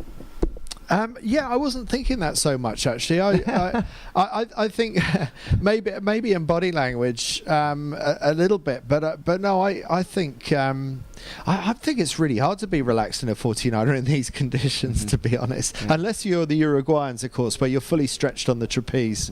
And the Uruguayans have done a couple of tacks up the left-hand side. They finding some really good shifts, and they're stretching away from the rest of the fleet. So Uruguay at the moment looks like they're running away with this race, with Italy 147, the boat front of picture. These are the top two in this race right now, and the front two sailing out quite hard to the left. Now we see Ferrarese and Chiesi tacking. How long will Uruguay stay on starboard tack before they tack back in towards the middle of the race course? I would assume Uruguay tacking, here you see in the tracking, I would assume they would tack on top of Italy. That's the only boat they need to keep behind them. So according to the textbook, as we always like to refer to textbook. What the textbook doesn't paint is where the holes and the patches and the breeze are on the water. So sometimes in this breeze, not covering the other boat, there are good reasons for doing so, and it could be that Uruguay just see a better patch of breeze on the left-hand side. Right now we're showing, we have updated our scores a little bit for ourselves. The USA is now well into qualifying for the medal race. And but the Australians are still on the outside, and we're just looking down. Well, Lukas Cibatek and Pavel Kolozinski, we just had that interview with Pavel Kolozinski. It's his final World Championship. Wouldn't it be wonderful if if he managed to get into the medal race, but they're just 1 point outside. Is that right? They're 3 places. They're 3 places away from qualifying. Ah, right. Okay. Yeah, as this race goes. Uruguay just tacked meanwhile, so they're very hard up on that left-hand lay line. So they've really committed to the left-hand side. But even they are not fully stretched. The helm is quite far into the boat, so there's not a lot of breeze. Back on board with the Polish Mikołaj Staniol and Jakub Storch. Mikołaj just looking over his shoulder, looking at when to tack. They're having a think about it. They're at the moment 21st, around that, so quite far back at the fleet. I would say being further back behind mid-fleet, it's a tricky place to be, especially in light winds like these. Like, you just want to find like clear air, hoping there's a shift or something. The problem with the second upwind is that the boats are quite spread out, so it's difficult to make big gains compared in the first upwind. I feel like boats are more in a bunch, so it's easier to go past many boats if you do take risks, but you can't take the same risk and make the same advantage on a second upwind like this when everyone is just spread out the whole race course. Well, looks very spread out from here, and Uruguay, just look at the gap back to the bulk of the fleet. They are absolutely running away with this race as they sail up the left-hand side of the course. And to the right of our screen, you can't see them, but there are 2 boats out there. Polish 19 and Netherlands 49 are overall title leaders. So the Netherlands have gone hard out to the left, just as they did on the first beat, which saw them into the lead in the first beat. But it's hard to imagine anyone's going to take this race away from Uruguay right now. Yeah, and what a reversal of fortunes for the Netherlands, as it stands right now, that if things finish the way they are right now, that would put the Netherlands in second place overall, but still well into qualifying. And the Uruguayans, they kind of dug themselves a hole that they really couldn't get out of, so they're not in contention even with this win for qualifying for the medal race. I think it would be at the moment really valid to note out to say that looking at the Dutch, they were struggling quite much, and in the beginning of this second upwind, they were quite in the middle of the race course, in the middle of the fleet, but now they have made the decision of going all the way to the left, meaning they're trying to take more risks and approach to the top mark from the outer side of race course. I'm not surprised seeing them doing it. They don't really have many options. They don't have much to lose, how should we say? Do they have much to lose? Well, I guess they have. I need to check their discard to see. Yeah, but they were quite far back in the fleet, so they really needed to get like a huge gain. And this is the only way how you can get a huge gain, is to go as far out as possible. They've actually got a 21st that they are dropping at the moment, so they really don't want to be having to count a 21st. At the moment, they're not much better than that, but I think that's partly, it's a little bit misleading with the tracking when the boats sail this far over ley line. I think we'll find that the Dutch are still vying for the top 10. I agree, they're probably in the top 10. Yeah. But I really like what Nora's saying as the Uruguayans tack up to this second weather mark, that the Dutch are, they got their bow free. They just need to go fast, just like they did on that last beat, and that looks like it's paying. They're picking off boats as they go up this beat. I'm talking about going fast. Yeah. We have the Uruguayan team. They're just flying. Yeah, look at that. How big is that lead? Do you guys have? Oh, it's 125 meters, but it's going to be more than that by the time the boats go round the windward mark. Ferrarese and Chiesi holding second place still quite comfortably. So they sailed an incredible first downwind leg, the Italians, and doing good work. Yeah, they're even stretching out their legs. Did you see? They're actually touching 9 knots at times upwind. So the breeze has picked up again a little bit, which is going to play into the hands of the Uruguayans, because it looks like the wind holes are filling in with breeze now. It looks a bit steadier across the race course. Korhonen and Bremer from Finland, we haven't mentioned them so far, and Mulleris and McDermott from USA, they're also up there. It looks like Mulleris and McDermott are going to be in third place around this mark. I think huge gains were made the first downwind and then this upwind as well, so especially the Finnish made a huge gain from that. Chibatek and Kolodzinski also going round in a good spot in fourth place. Fischer and Graf are up there. That's Fischer and Graf going across our screen And just tacking now, Peters and Sterrett going round in 7th place, a little bit better from the Great Britain team. Is this the Netherlands coming in? No, it's France 16, and now it's Netherlands 49. So Fischer and Graaf have got 3 boats between them and the Dutch team. So it's still very close between the top 2 in the overall standings. France 16 going round, bit of a messy jibe set, but they get it going. A cleaner jibe set by the Dutch, who are looking to roll over the top of the French, which they've already done. A really clean manoeuvre by the Dutch just there. Oh, sorry, I was seeing the Dutch too soon there. The Dutch hoisting on starboard.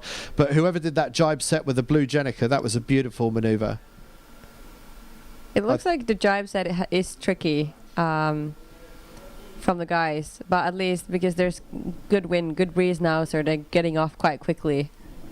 France 44 just going round. That's Fischer and Delpech, and there's Jakob Jensen crewing for Frederik Rask. They're just going round the windward mark with Denmark 7. I thought they were doing better than that, but we didn't see them doing terribly well at this point at the last windward mark, and somehow they got themselves back up into the top few.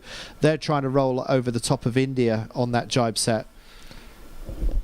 Lots of jibe sets that we're seeing, way more than the last time. In the last race, everyone elected to carry on starboard jibe until maybe like 11th, 12th, 13th place to do the jibe sets. Now this fleet has decided to get going to the right-hand side of the course a little bit earlier, and maybe that's a little sign that this sea breeze is starting to do what sea breezes are supposed to do and go right a little bit.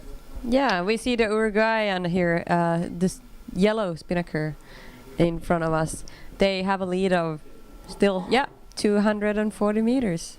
And it looks more than that, doesn't it? But that's what we're being told on the tracking. That black Jenica just above them, that is Ferrarese and Chiesi from Italy. They're in second, but going down the right-hand side of the race course, Poland 42 starting to attack Italy, and also Molleris and McDermott, USA 43, beginning to threaten second-placed Italians. But those front 4 boats, the Uruguayans in particular, look like they're off and away, and this is going to be an incredible victory for Uruguay. I just want to give everyone an update where we stand on the scores for qualifying, because this is the last fleet race, and then we go into the medal race this afternoon. The people who are on the bubble, Benjamin Bildstein, Austria 29, they are like a solid brick wall right now for the Poland 42 and France 44, because France 44 and Poland 42 are only 3 places back from the Austrian team, and if they can't make some moves to move from their 16th, I think Kevin Fischer, France 44, has a lot of room above their head to get out of 16th and to move up. They have the easiest chance versus Poland 42, who's in 4th place, but they don't have much room above their heads to qualify. So right now, Poland 42 and France 44 are being blocked by Austria 29 to get into the medal race. But I look for France 44. If they pick off 4 or 5 boats, they have a really good shot at getting into the medal race. All right, thanks, Chris. Keep an eye on who's on the bubble and who's going to squeak through into the top 10 for the medal race later on this afternoon. We're looking at the Italians, but we're also getting very close to Uruguay down towards the finish. Uruguay just about to sail through the leeward gate marks, and then it will be the yellow Jenica that is going to be first across the finish line, first in the final of the qualifying race. They did actually win the second race of the series, so this is not the first time the Uruguayans will have taken the winner's gun, but what an incredible margin that they're winning by right now. It's 270 meters back to the next boat. So congratulations to Hernan Umpia and Fernando Diz from Uruguay. Probably traveled further than anybody else to get here and rewarded with winning their final race of these championships. We won't see them in the medal race this afternoon, but they can sail ashore satisfied that they've won the final race for their world championships. Like such a fun way and an incredible way to end the championships with a win and with a lead like that.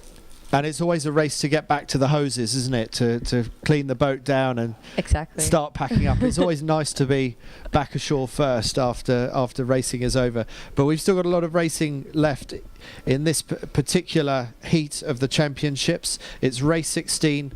It's the Gold Fleet finals before the medal race this afternoon, when we find out who the brand new world champions of the 49er will be. It has to be brand new names because Pete Belling and Blair Tuke aren't here, and we have no previous world champions here. So it's down to a new team to decide who is going to become the new world title holders.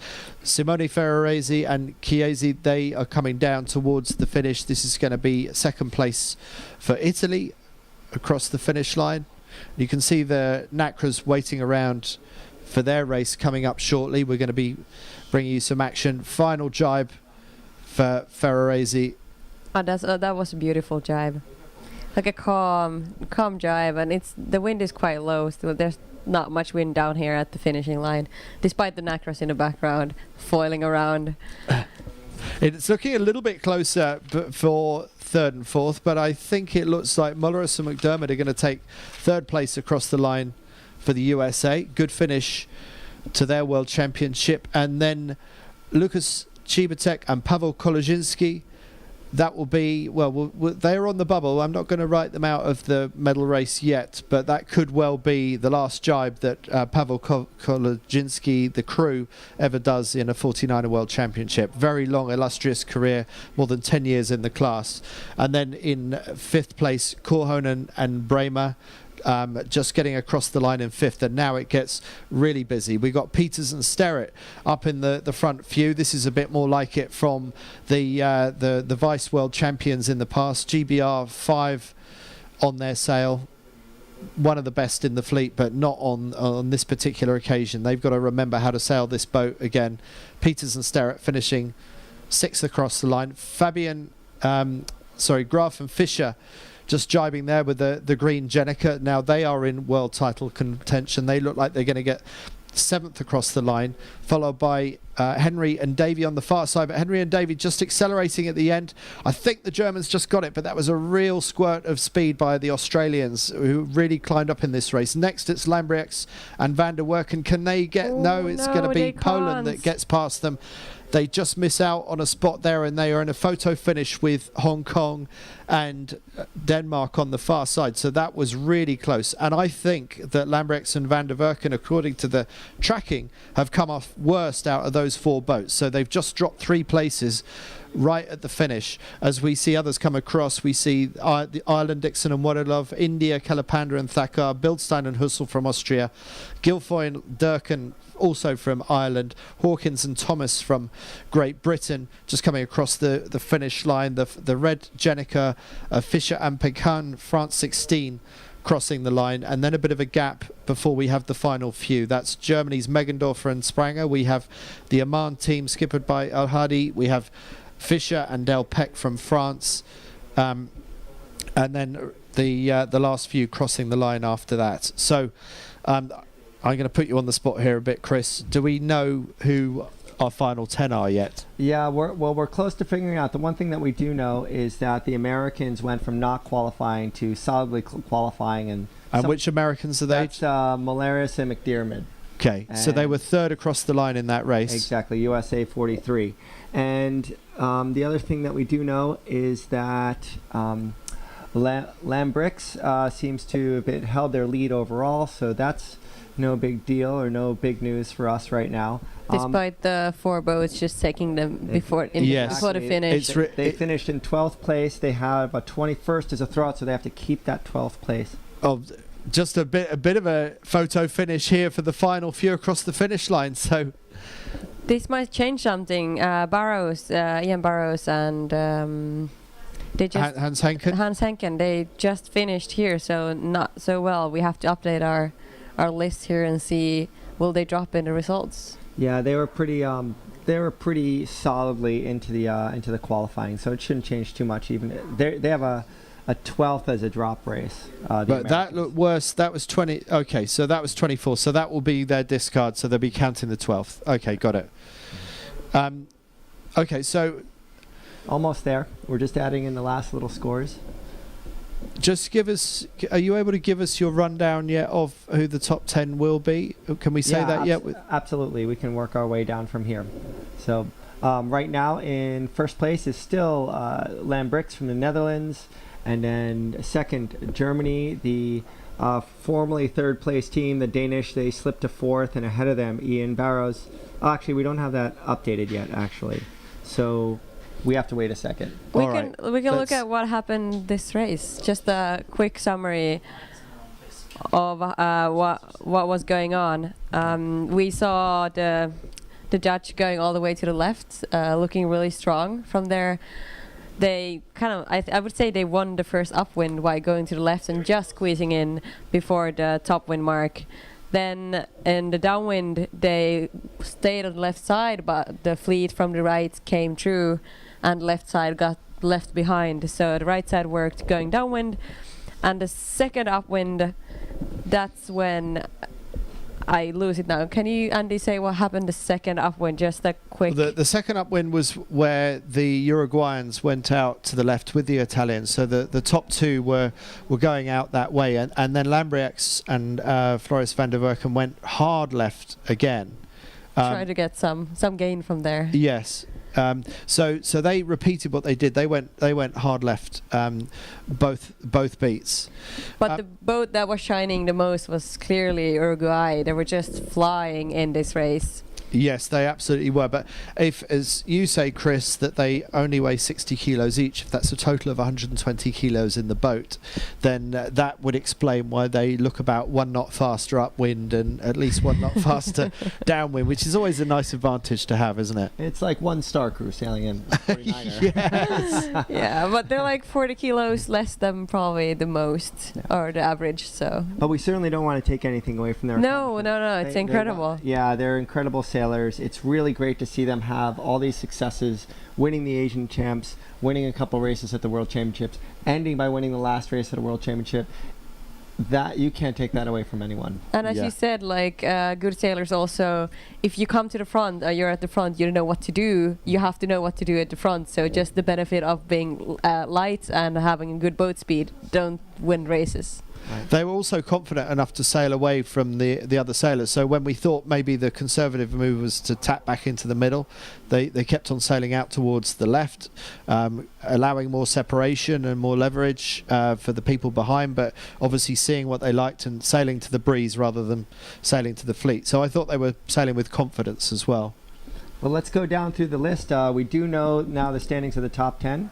And actually, Andy, I'm going to have you read this out because you can pronounce the last name so well. Okay. Well, in first place we have Lambrix from the Netherlands. In second, Fischer from Germany. In third, Barrows from USA. Rask from Denmark in fourth place. In fifth place, Buksak from Poland. In sixth place, Dixon from Ireland.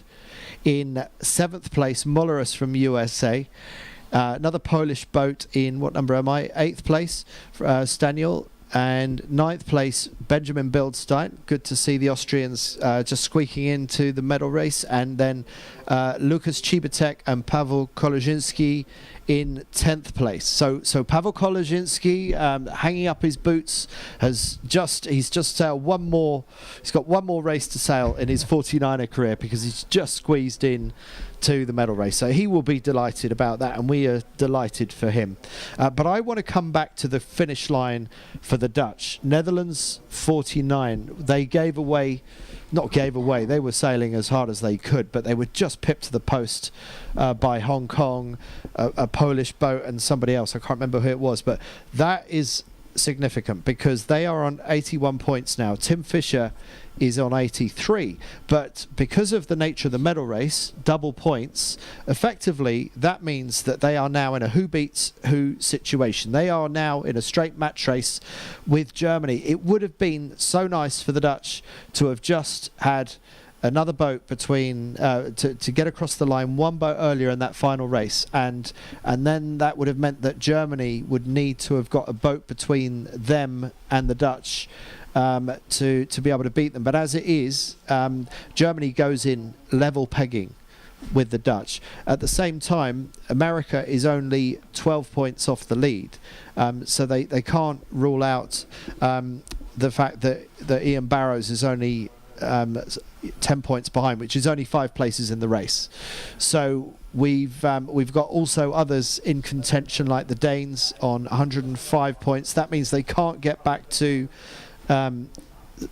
first or second, I think, but the Danes could get back to bronze medal. So the Americans have to look over their shoulder at the Danes and possibly the Polish Dominik Buksak as well. I would imagine saying, we can talk more just before the medal race as well. What are the strategies and how will we see the boats, who will be matching who and how they would set up their strategy. Yeah, and I think looking at those top two, we've seen it before. We saw it in the last World Championships. We've seen it in Olympics, where if they spend too much time playing with each other, Netherlands and Germany, there's just enough room for if they get stuck in the back of the pack and they can't come back through the fleet, one of them, then they both lose. There's a very good chance that if they get stuck messing around with each other, they can't have an agreement together to say, let's not let ourselves get too far back. But it happens. You can get really tunnel visioned here. And I think two big picture things that I'd like to point out is that Poland has 3 teams in the top 10. And I think Pavel should be really excited and happy that he's leaving his career in the 49er with the World Championships with probably the most number of Polish teams. And actually, is there any other country that has more than 2? Well, USA has 2, right? 2, yep. Germany has 2. And but Poles are the most populous. They're dominant. So I don't think that's in any small contribution from Pavel that's happening. That team really looks up to him, and the sailors in the 49er fleet look up to him. He's a leader. Yeah. So great legacy to leave behind him, and maybe we should be neutral about this. We're commentators, but it'd be sort of quite nice if they won the medal race, wouldn't it? That would be nice. Of course, a little medal race win before end of your career. I also pleased to see Bildstein and Hussel from Austria just squeak into the medal race as well. They've had a tough time of it. They're a world-class team, struggling a little bit with boat speed this week, and maybe they need a bit of a mental reset after a really hard Olympic campaign. Yeah, I was talking with them and they said they're gonna take some proper time off after this. A longer, maybe 5-6 months, so we'll see them in a while. I guess they need it, and they're actually using the same boat here as at the Olympics, and they weren't doing so well at the Olympics, even though the lead up towards the Olympics was great. So they're not too happy about the boats, so I think they need to get, is it then the boat or what it is, but... They need to get one of those Abu Dhabi boats, don't they? One of those 2014 vintage edition boats that the Norwegian 49er FX girls have. Yeah. So as we look at the spread at these points, it's like only from 5th down to 8th or 9th. That's like only between 12 and 15 points. So this top 10 is super tight. The top 2 can't just match race each other, otherwise they will miss out on the gold medal. and there's still 3rd and 4th place has a shot at it. Yeah, we're going to go into a quick ad break, and then we will be back to you very shortly for the start of the Nacra race. It's just a few minutes away. Stay with us. Back to you soon.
We have just over 1 minute to the start of the final qualifying race of the Nacra 17 World Championships before we have the medal race later on this afternoon.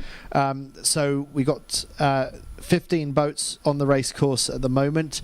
Currently holding the lead, 6 points is the advantage to John Gimpson and Anna Burnett, the reigning world champions, looking to see if they can make it 2 in a row for Great Britain. Behind them, Gianluigi Ugolini and Maria Jubilei from Italy, who have been leading for much of the week but slipped back a little bit. They're still in second, and just 3 points behind them is Koloff and Stulehmer from Germany, the bronze medalists from the recent Olympic Games. So Nora, we've got a bit of a stack up at the right hand end of the line by the committee boat. What do you think the thinking is going on there? It looks similar like the 49er race in the beginning, but there were indeed more boats down at the pin end the previous race. It just seems like, right is more favored. People want to be able to go to right, probably tack straight away. We might see someone starting on port. Let's see if it's too light winds for that. They looked like they were going to try and get across the front of the fleet just then. That could have been risky. That was like a attempt of doing port start, but they didn't manage. And Germany just has to squeeze round the pin end, but it does look like it was worth doing because it looks a little bit port end biased, don't you think? Don't you think Germany have the early advantage here, Chris? Absolutely, and especially with fast boats, like Nora was saying yesterday, just to have your bow free, have the opportunity to put your bow down, add a little bit more power to the boat, and scoot out, just like Germany just did there. They needed a second just to get a little bit further forward. They put their bow down, got a little further forward, then trimmed in tight, and came up right in line with Jared and Johnson from Sweden, which they're not going to like that. Their bow is not free. But above them, Austria is free and doesn't have anyone around them, and look to them to be able to decide where they want to go. I kind of like where the Austrians are right now, but we have to see what this breeze does. About a third of the fleet is split off onto port tack, and it's I think the port tackers are actually getting up the track a little bit quicker. As you saw, starboard tack was a little down, so this group might be holding itself up for a little too long. Yes, I like where the Germans started, but as you just mentioned, Chris, the port tackers are maybe going quite quickly, and I wonder if there is a little bit more breeze on the right-hand side. What do you think, Nora? I was looking at it as well. It looks like there would be more breeze on the right-hand side, but they were still going really slow when, as Chris said.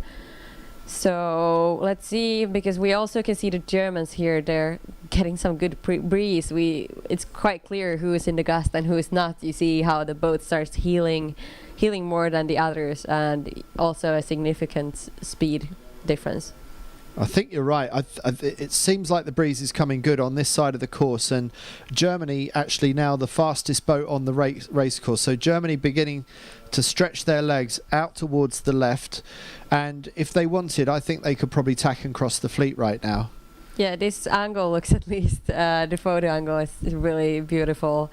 It looks like they could do a tack and make it just before the other boats on starboard. If the breeze was like even, Nora, what would you do if you were Germany right now?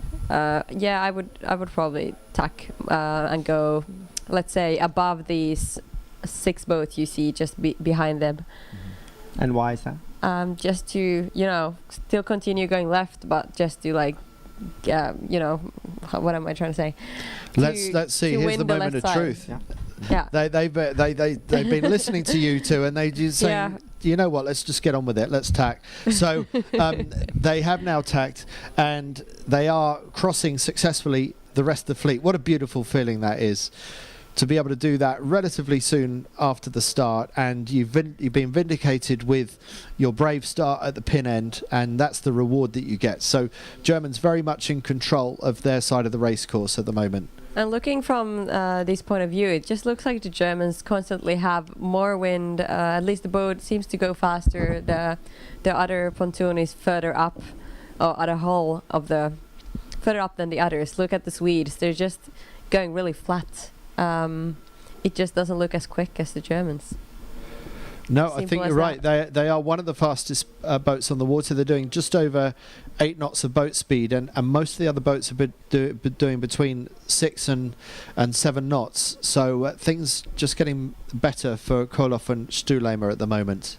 But if we see Jared and Johnson, they are on the bubble to get into the medal race. They are a new team, even though Jared sailed in, I think he sailed in the Olympics. And was he the Swedish team? Yes, the Swedish team with Cecilia. And they're new. They sailed not long together, in 3 months or something like that. Absolutely, and they are in 11th place overall going into this last race before the medal race. This is the decider for them, but right now, if they stay in the top group, they're having a great race. They're doing what they need to do to extend their regatta.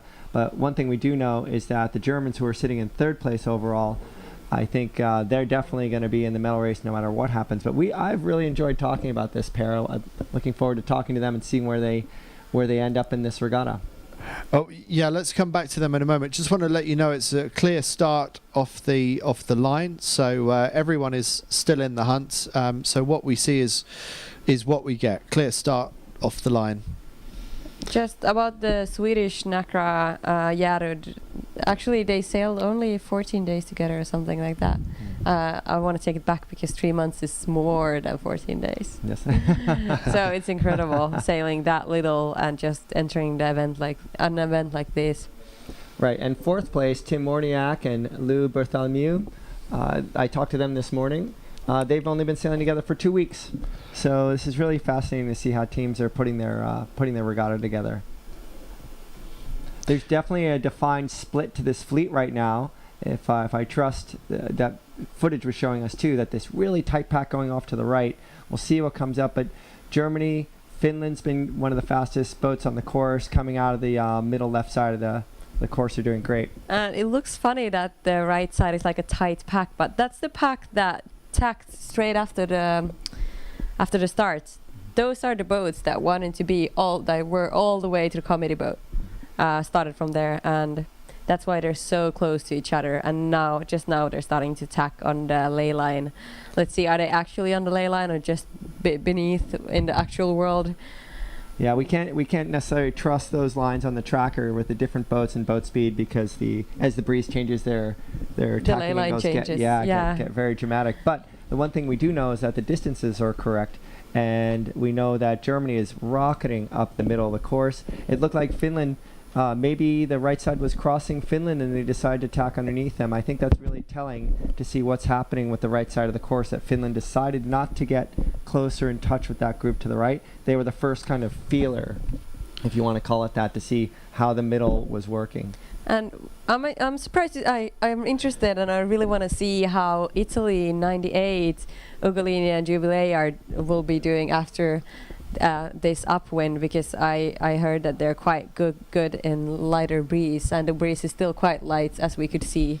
It's kind of like kicking in. We will see more breeze throughout the day, but still they were still going quite, yeah. But it looks slow. like Germany, front of picture now, has quite a healthy lead over the rest of the fleet, particularly the boats coming across from the right-hand side of the race course. Koloff and Stulehmer now leading by about 80 metres from the boat behind them. We can't see them in picture. Austria, Ferrezi and Zockling. So there's the tack there from Germany. Does that define the ley line? It could well be that's the final tack of this first windward leg. We're on the final day of the World Championships for the Nacra 17, along with the 49er and 49er FX skiffs in Oman. And this is the final qualifying race for the Nacra 17 fleet. 15 boats will go down to 10 for the medal race, the double counter final decider this afternoon. And at the moment, Germany lying in third place, maybe looking to move a little bit further up the rankings going into that medal race this afternoon. It's nice to see this camera angle too. I'm trying to identify the boats kind of coming up the middle, but the reason why we've always looked at the course from the left side of the course is that we wanted the viewers to always know, what was up and what was down, and keep consistently with that. So if other people were saying, why can't I see from the right side of the course? It's so visually you can always, be comfortable with what's up and what's down. Yeah, it is hard to remember what's up and what's down on a race course when you're watching it from a TV, which is why we have that rule in TV production. So this is breaking the rule a little bit, but it gives us that different perspective, which I'm enjoying as well. And I like it how we have the tracking showing all like occasionally, because then you see and you understand like where the boats are actually going, how the fleet is riding around the course or sailing around the course. Yeah. And at the moment the breeze has dropped down, so even Koloff and Stulehmer have dropped down to just 5 knots of breeze. Svensson and Dackhammer, the fastest boat on the racetrack, and now Gibson and Burnett, so that there are bursts of speed which could mean that others are closing in on the Germans, but it does seem to be a little bit lighter and softer up towards the top of this race course. Still looks like Germany is going to be leading comfortably around this first mark, though. It seems like a big hole in the wind here that will affect everyone. I don't think anyone can escape it. There's maybe some boats trying to approach from the left, from the port ley line, but mostly it looks like the starboard ley line will be coming in hot. So that blue Jenica up and set already. Alissa Stulehmer has hoisted it. Paul Koloff, tallest man in the fleet, steps out on the trapeze, joined by Stulehmer. They're struggling to get round the gate mark. It's quite the spacer mark. It's quite a tight one, but they managed to get round without hitting it. And now they're off and away while the rest of the fleet still come round. It's Svensson and Dackhammer in a fight with Gibson and Burnett, but it's the reigning world champions that go round in second place. Up goes the Union Jack, Anna Burnett getting that set, and the Swedes getting the Jenica set just behind them, struggling to fully sheet the chiton because it's a tight one across the top here between the windward mark and the spacer mark, and behind them it's the Austrian team of Ferrezi and Zockling, who go round in 4th place, followed by the Dutch Van der Meer and Bauer. It's funny to see. You can see how it's tricky to choose when to pull up the spinnaker. You kind of want the boat foiling, but once the crew starts pulling up the spinnaker, it always, like almost every time, stops foiling, and then you lose some speed. So you really want to be like tactically about the timing of it. Yeah, and I think the Nacra have an advantage compared to the other boats like the FXs and the skiffs, because those Jenicers are really flat. So they can put them up early and let them luff, whereas if you did that on a 49er, you'd capsize immediately.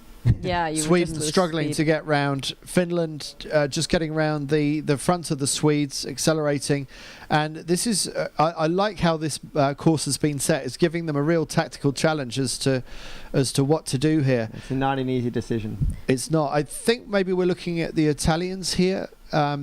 But this is not going well for the Italians, either of the Italian teams right now. So a bit of catch up to do for Ugolini and Jubilee. That's the Germans way out in front. Look at the advantage, 250 meters to Koloff and Stulehmer ahead of the second place boat, Gibson and Burnett. So absolutely scorching performance, and it can all be traced back to that pin end start that the Germans achieved when they just wiggled round the front of the pin end boat, and how they've converted that small advantage to the start now to an advantage of 270 meters and growing. What a beautiful shot of them, just easily up on the foils in probably 8 knots of breeze. They're doing 16 knots, and you were right, they got that pin end start and they were down. The whole fleet was down. Luckily that left hand angle lasted a really long time, and when Norris said, hey, it's time to go, they listened and and they solidified that gain. You know, it's not a real shift unless you tack on it.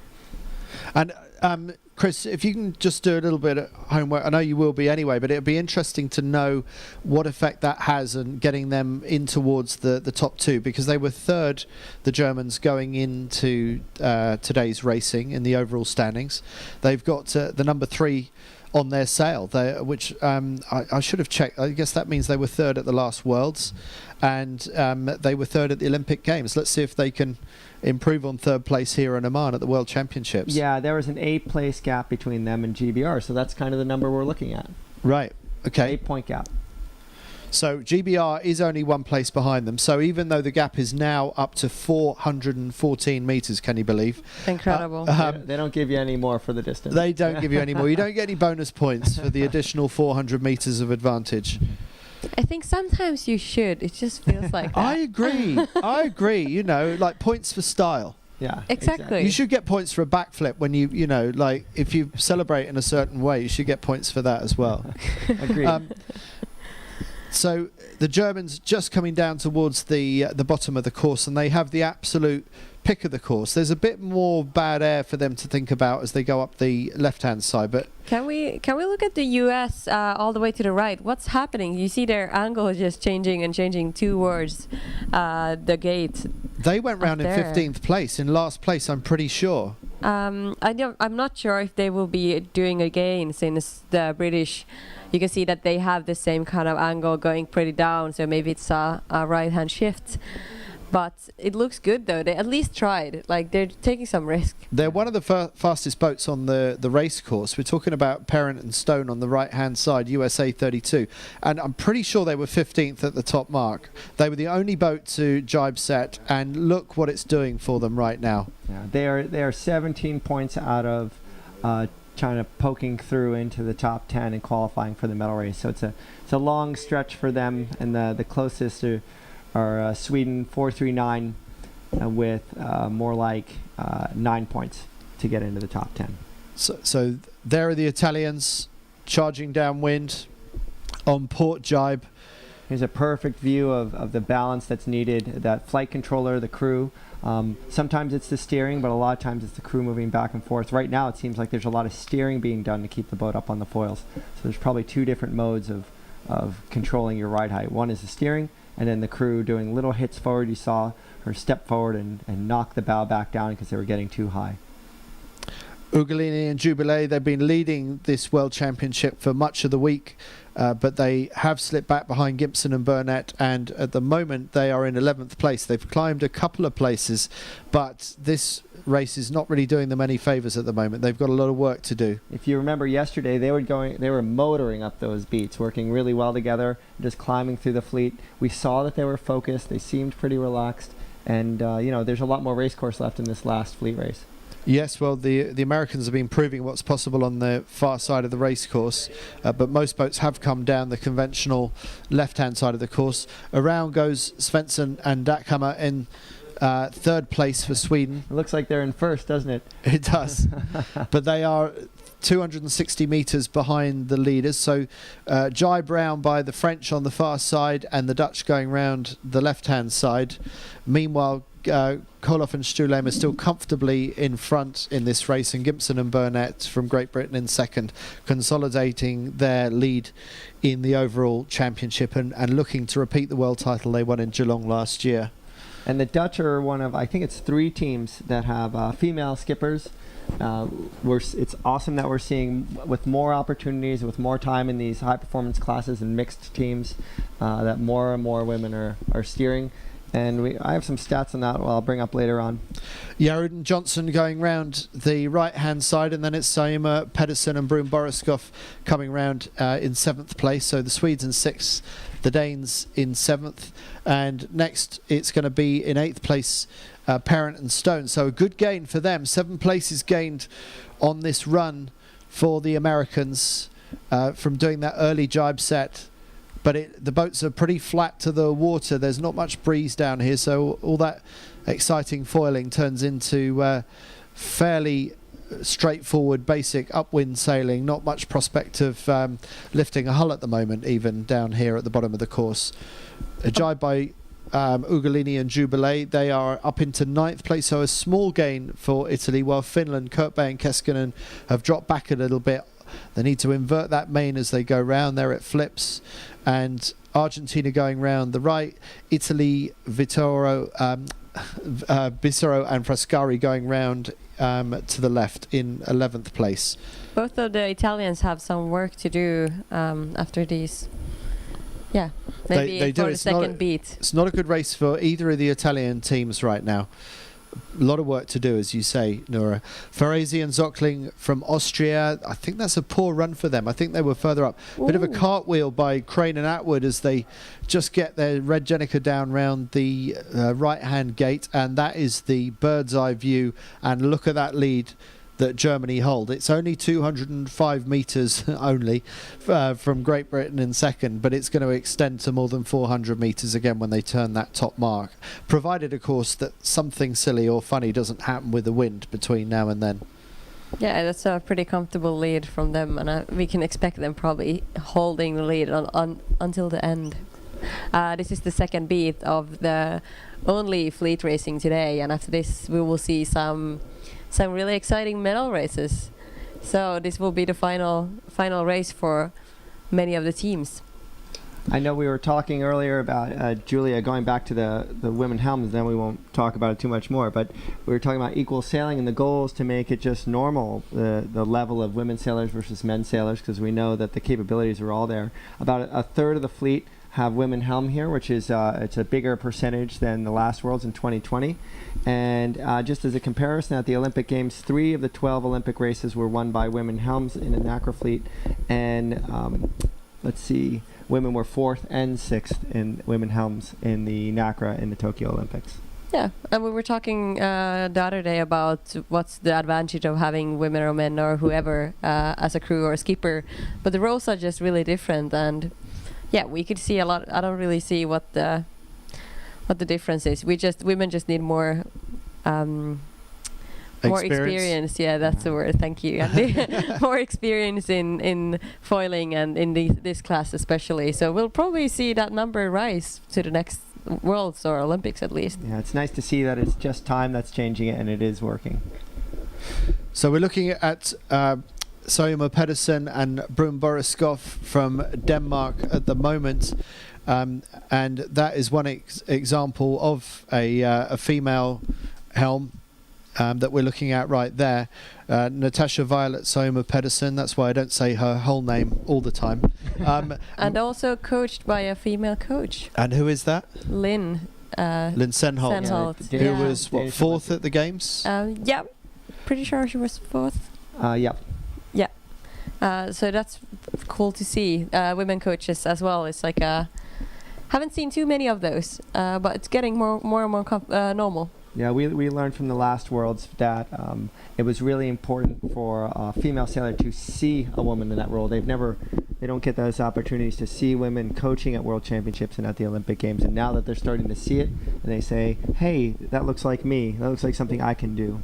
They just need to see themselves. It's really inspirational. Yeah. It's happening. Back with the leaders in this race, Germany 3 led from start to finish so far. Koloff and Stuhlema, their lead is down to 160 metres ahead of John Gibson and Anna Burnett from Great Britain, but 160 metres, not too much for the Germans to worry about right now.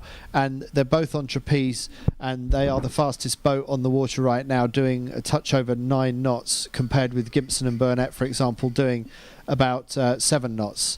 So they seem to be in the right place on the racetrack, and that will be their last tack of the race. They are now on the ley line for the Windward Mark final time, so opportunities are running out for anybody else to be able to attack. But we do know that on this race course, the jibe set can be very difficult to defend against. There are opportunities down the right hand side of the race course, and so it's never over until it's over, but at the moment it is a pretty healthy lead for Germany ahead of Great Britain. Yeah, and we don't see, right now as things stand, unlike the 49er race we just watched, we don't see any big shakeups going on into the top 10. We still have Sweden 439 and Austria 97, and USA just outside of, actually Austria and USA just outside of the medal race. So it's going to be hard for Austria to get into that position, but actually there's only one point, 1, 2, 3. Actually, 3 points are separate 10th from 12th. So it's actually a lot closer than I thought.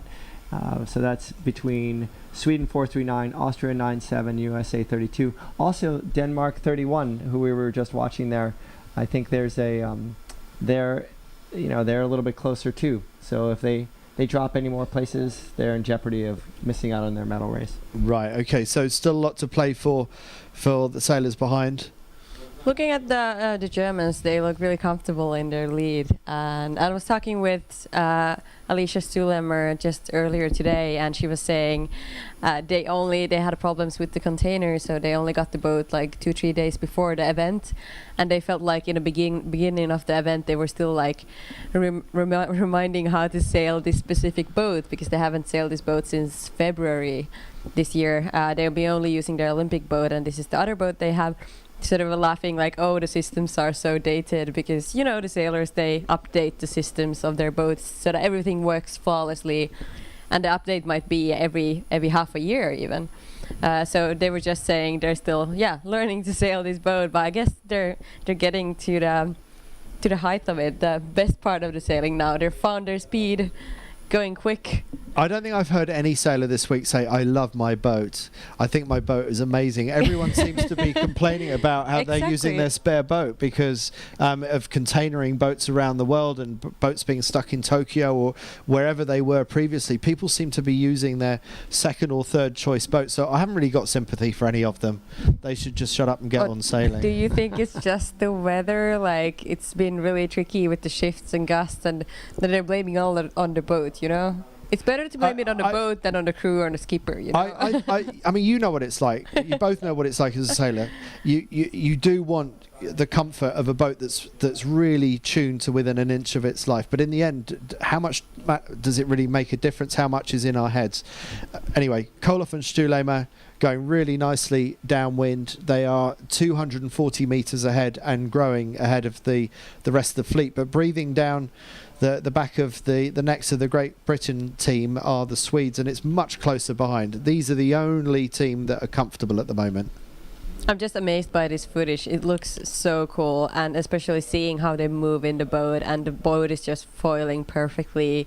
The water is flat, so there's a nice gust, nice breeze coming. So coming round in second place, that's John Gibson, Anna Burnett, followed by the Swedes Svensson and Dackhammar, and then a little bit of a gap back to the Dutch, Van der Meer and Bauer. So a good race for the Dutch, and coming in behind them Morniak and Bertomeu. But as you can see, there are a few gaps between boats, so someone's going to need to try something different, maybe the early jibe, if they're going to go on the attack on this final downwind leg to the finish. It's really impressive with that French team. I talked to them a little bit. Unfortunately, a lot of their answers were in French because I was recording them for the French media. But for 2 weeks together as a team and new, and they're in one of those situations just like we were talking about with the Dutch leaders of the FX. They're with a new team, and because one team member was injured. But if they do so well at this championship, what do you do? I know that dilemma. Well, do you stick or go back to the original team that you were with? It's a real tricky one. So coming round, Jeruden Jönsson from Sweden, followed by the Danes Saima Pedersen and Brun Boriskov, and coming up next, USA 32 Parent and Stone. Good recovery from last place at the beginning, last time round actually, a lap ago they were in last place, and now they're in 8th. And going downwind in second and third place, the Swedes on the left are chasing Great Britain on the right. This is the battle for second and third. No one's going to take first place away from Germany. They are going to be the runaway winners of this race. They have now stretched their lead to exactly half a kilometre, just over 500 metres, the advantage for Germany over the second place boat that we see here. Great Britain just going into a jibe, bit of windward heel. Always look a bit strange going through these jibes, but very effective and very much back up to speed again. John Gibson and Anna Burnett, the reigning world champions, also leading this championship as they come down to the finish for the final time of qualifying. Just the medal race to go this afternoon, when the top 10 boats in this fleet will line up again against each other in a double pointer non-discardable race. Go ahead. Germany coming down towards the finish, just a few seconds away from crossing the finish line. and Koloff and Stulem are still working the boat hard all the way to the finish. They almost got this advantage up. It's just about to click up to 600 meters is the advantage, and it's incredible. still growing. Look at this beautiful footage. It's awesome. The water's so clear. You can see how angled in the foils are, and here they go, exalted across the finish line. Look at that, with a little pat on the shoulder as they go across the line. They're really excited, and they have more racing to do. There's no relaxing after the final race, is there?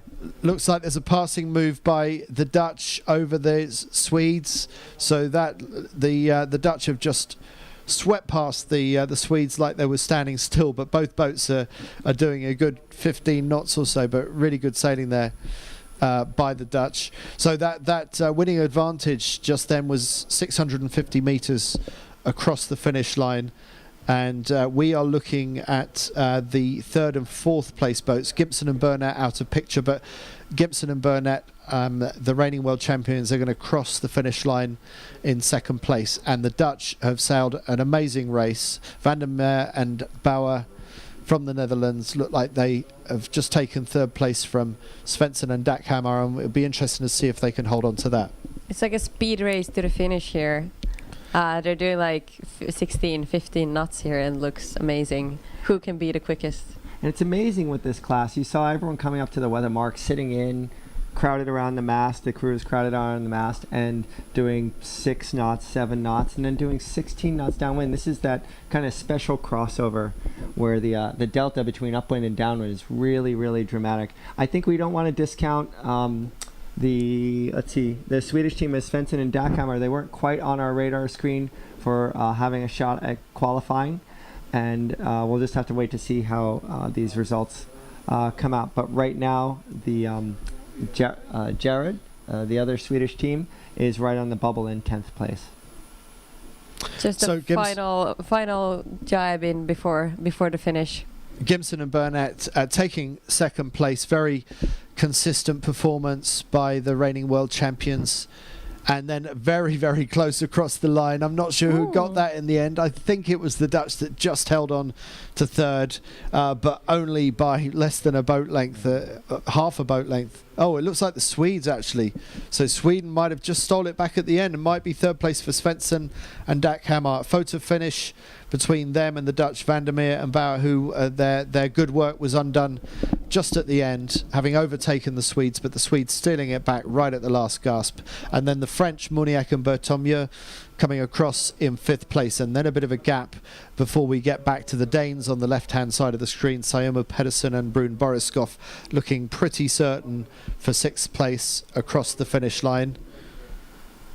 It even looked like the Dutch, they chose to take the pin end to finish on the other end of the finish line, and I think they maybe lost some distance on that, especially because they were coming in from the right side.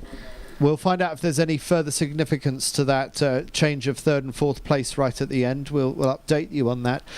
Sweden, Jarud and Jonsson coming across in 7th place. And then a long way back, another 300 metres back to Parent and Stone. Things have really stretched out on this race course. It's almost 800 metres back to the last place boat right now, and bearing in mind that the finishers, the winners, finished a couple of minutes ago already. This is Parent and Stone coming in for 8th place across the line.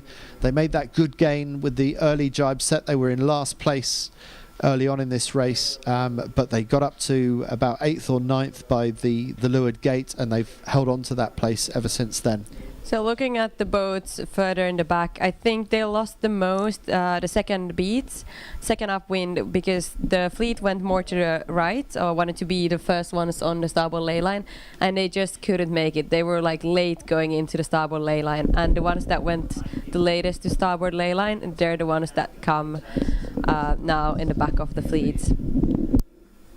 Awesome, and I think I'm going to give everyone an update here on who made it into the medal race. USA just crosses the line right now, and they didn't. USA had a shot at it during this race, and they finished 5 places out of 10th place. It was really the big change here that changed from the beginning of the day was Sweden 439. Emil Jared and Hannah Johnson just moved up from 11th into 10th. and displaced the poor Austrians that finished, put them back in 11th, and with only 2 points apart. So the Swedish just make it into the medal race, and they displace the poor Austrians. I feel bad. May I say Järryd and Jonsson? Yes. You can say Järryd and Jonsson. You did it well. Ugolini and Jubilee across the line in 9th, closely followed by Kurtbay and Keskinen from Finland in 10th. Here come the Argentinians Magdalani and Bosco across the line in 11th. And Bissaro and Frascari, the 2019 world champions, bit of a lackluster race for them, and not quite firing on all cylinders this week for what is normally a very high performing team. Yeah, matching their throwout with a, does that show them in 12th? Yeah, it's matching their throwout with a 12th. But you know what? It's in the middle race, and the points spread to get a medal. Whew. Well, Crane and Atwood are across the line in 13th, ahead of Ferrazzi and Zockling in 14th, and bringing up the rear is Rubin and Rita Booth from Australia. So that concludes the qualifying racing for Nacra 17. About 3 o'clock this afternoon, that's just over an hour and a half from now, is when we expect medal racing to come back in. I would like to go through to summarize the race a bit, what happened during this race and what were the big differences. It seemed like the first upwind and the second upwind was more left. That's where it was more left favored, and that worked. But the second upwind, that's where everything changed. As I said earlier, you wanted to be the first one on the starboard ley line. And since they had already run both of the beats on the left side, now moving to the right side, it was like, who knew you had to be there unless you could see it in the wind. So that's where most of the boats lost, the ones further back, which is unfortunate, and some other boats did definitely some gains there. The final downwind was more maybe left favored, but of course people were trying to make some gains just before in the last downwind. That's the final time where you can actually make any gains if you're not happy with your position. So there was some earlier jibe sets like the finish, and the others coming more from the right side. Great, thank you very much for that, Nora. There's a lot more we could talk about, and I did want to talk about the rudder elevators and what you interviewed Ravi about, but it seems like a long time ago. But we're seeing the World Championship with the Nacras for the last time in this configuration before they go to this higher level of foiling. There's sort of 3/4 foiling at the moment. We might see them fully foiling and foiling upwind on a much more consistent basis. Yeah, it seems like it's been baby steps for this class. Like, they wanted to get a new catamaran in that had the potential to do really great things. They knew about foiling, back before the Rio games, but it was too soon to put in hydrofoils. And then between the games, they put in hydrofoils, but just the dagger boards, and and with T-foils now. And now they're going to be adjusting the angle of the rudder, and that's really going to change really improve the foiling to more consistent foiling around the course. Okay, just to update you, you're watching us on one stream. I'm not a very technical person, and maybe you're not either, but this is where you just need to sit up and pay attention. There is a different stream for you to watch the medal race finals this afternoon. So this stream that you're watching us on now will go down, and you need to go to 49er.org and look for the new stream to click on to make sure that you catch all the action from all 3 medal races this afternoon, which we believe will start about 90 minutes, an hour and a half from now. That's 3 o'clock local time in Oman, and that's to allow time for protests to be heard. And I hear from the 49er class, from the men, that there is a protest between Denmark 7 and Netherlands 49 that must be held before the medal race, and let's remember that Netherlands 49 are actually leading this championship overall, so this is not insignificant. And Denmark 7 is currently 4th, so it could change if one of them gets a disc. Right. So if there is a discard or something like that, Bart Lambriek's in the lead being protested. He's on 81 points. Tim Fischer from Germany on 83 points in second place. The Americans, skippered by Ian Barrows, USA 84 in third place, 10 points behind second place on 93. And in fourth place are the Danes on 105 points. So Frederik Rask and Jakob Jensen are protesting Bart Lambriek's and Van Werken from the Netherlands. So that could be a significant outcome. And if that protest were to go through and there was to be a disqualification, I'm guessing that maybe Tim Fischer and Fabian Graf would move to the top of the standings, with Germany going through into the medal race in the gold medal position. So we'll keep an eye on that. Now, before we sign off and before we come back on to the new stream, remember, new stream later on, and you can watch this in a number of places: Vimeo, YouTube. All those links are available on 49er.org. I just want to, while we're here, Oman has been great, hasn't it? I mean, really, really cool place. Fantastic weather. Really, really beautifully looked after. Really friendly people. Amazing food, and for me to escape a British winter at this time of year I'm feeling very happy about that. What have your impressions been? I'll start with you, Nora. What's your impression of Oman? I think the impression, which I had never been in this country or here before. I think the people are just really nice and helpful and kind, and I think that's really nice. The culture is just really different from how it is back in Finland, so that's why I wasn't sure what to expect. But I'm just really happily surprised of how nice it is to be here, and the food is, by the way, it's amazing. It is. And Chris?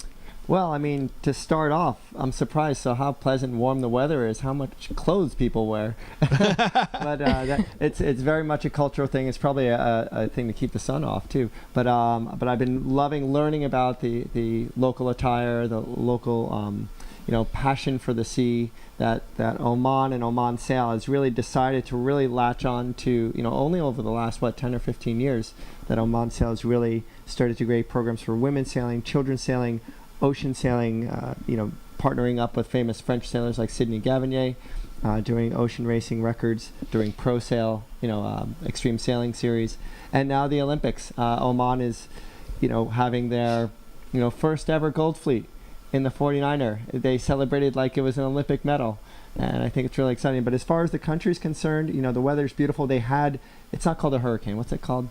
They had some kind of major... They're all the same thing, just called a different name. Yeah. And I can't remember what it's called locally. Storm that actually really kind of devastated this place. There were bulldozers out on the beach. But we were doing our beach cleanups. The people are wonderful, these villages.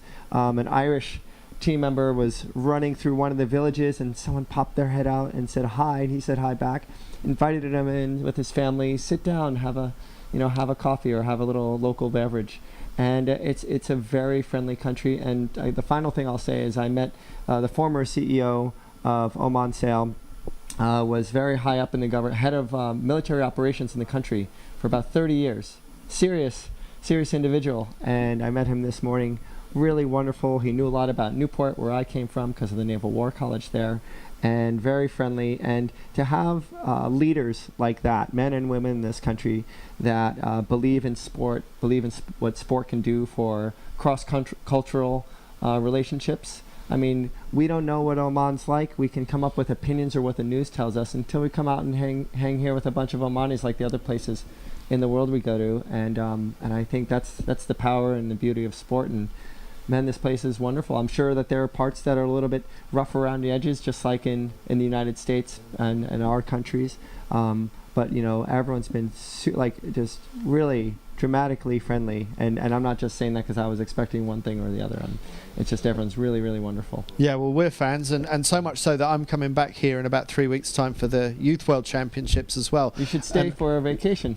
Well, and if I was allowed to, I'd compete in the Radial Women's Worlds as well, which are going on in between now and the Youth Worlds. So they've got a really busy program of world-class events going on here, and it's been already very popular for world-class events over the last last 10 years, thanks to being hosted by Oman Sail. Very ambitious, very well organised setup here with Oman Sail. Anyway, that's enough of us being fans about Oman. Here's a little bit more about this amazing country.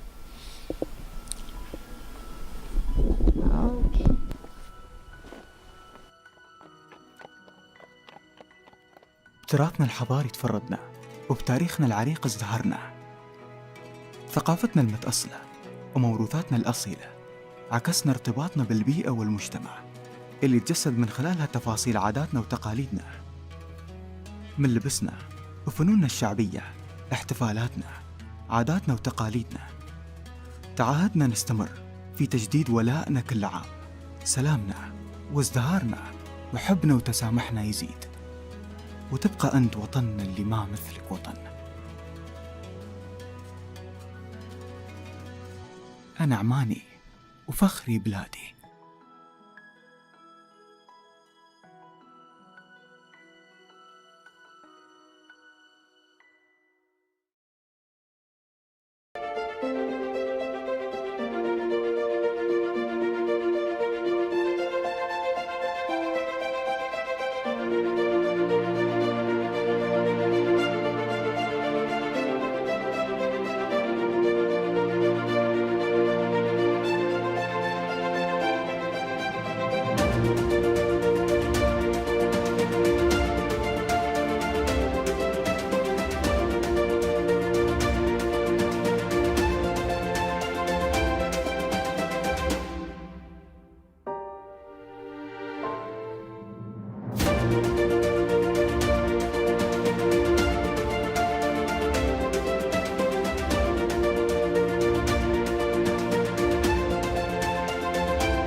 طاقة جعلت منا كيانا واحد وحافزا واسما إلى مزيد من الرقي والتطوير، جمع قرونا من التاريخ التليد وشاهدا على أعوام من التلاحم والتكاتف انحنت له كل الصعاب وسطرنا بعده أجمل إنجازاتنا، وهنا خطونا خطواتنا الأكبر.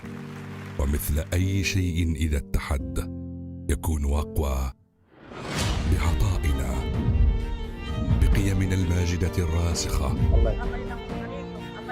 كلما دعينا للبذل في ساحة الميدان نكون أولا، نحيط الجميع بعناية، نصنع حلولا تفيد المجتمع. تفاصيل هي أولى اهتماماتنا، بكل ما أوتينا من شغف وطموح واتحاد وقوة. اليوم هو انعكاسات الغد المشرق. إن شراكة المواطنين في صناعة حاضر البلاد ومستقبلها ذلك المستقبل الذي لطالما عملنا لأجله. نتفاعل معه فنؤثر فيه ونتأثر به. نراه في منتجاتنا بكل فخر، في مواردنا البشرية الكفء، في مشاريعنا التي ننافس نغير بها المعالم. هي طاقة لعماننا بلا حدود.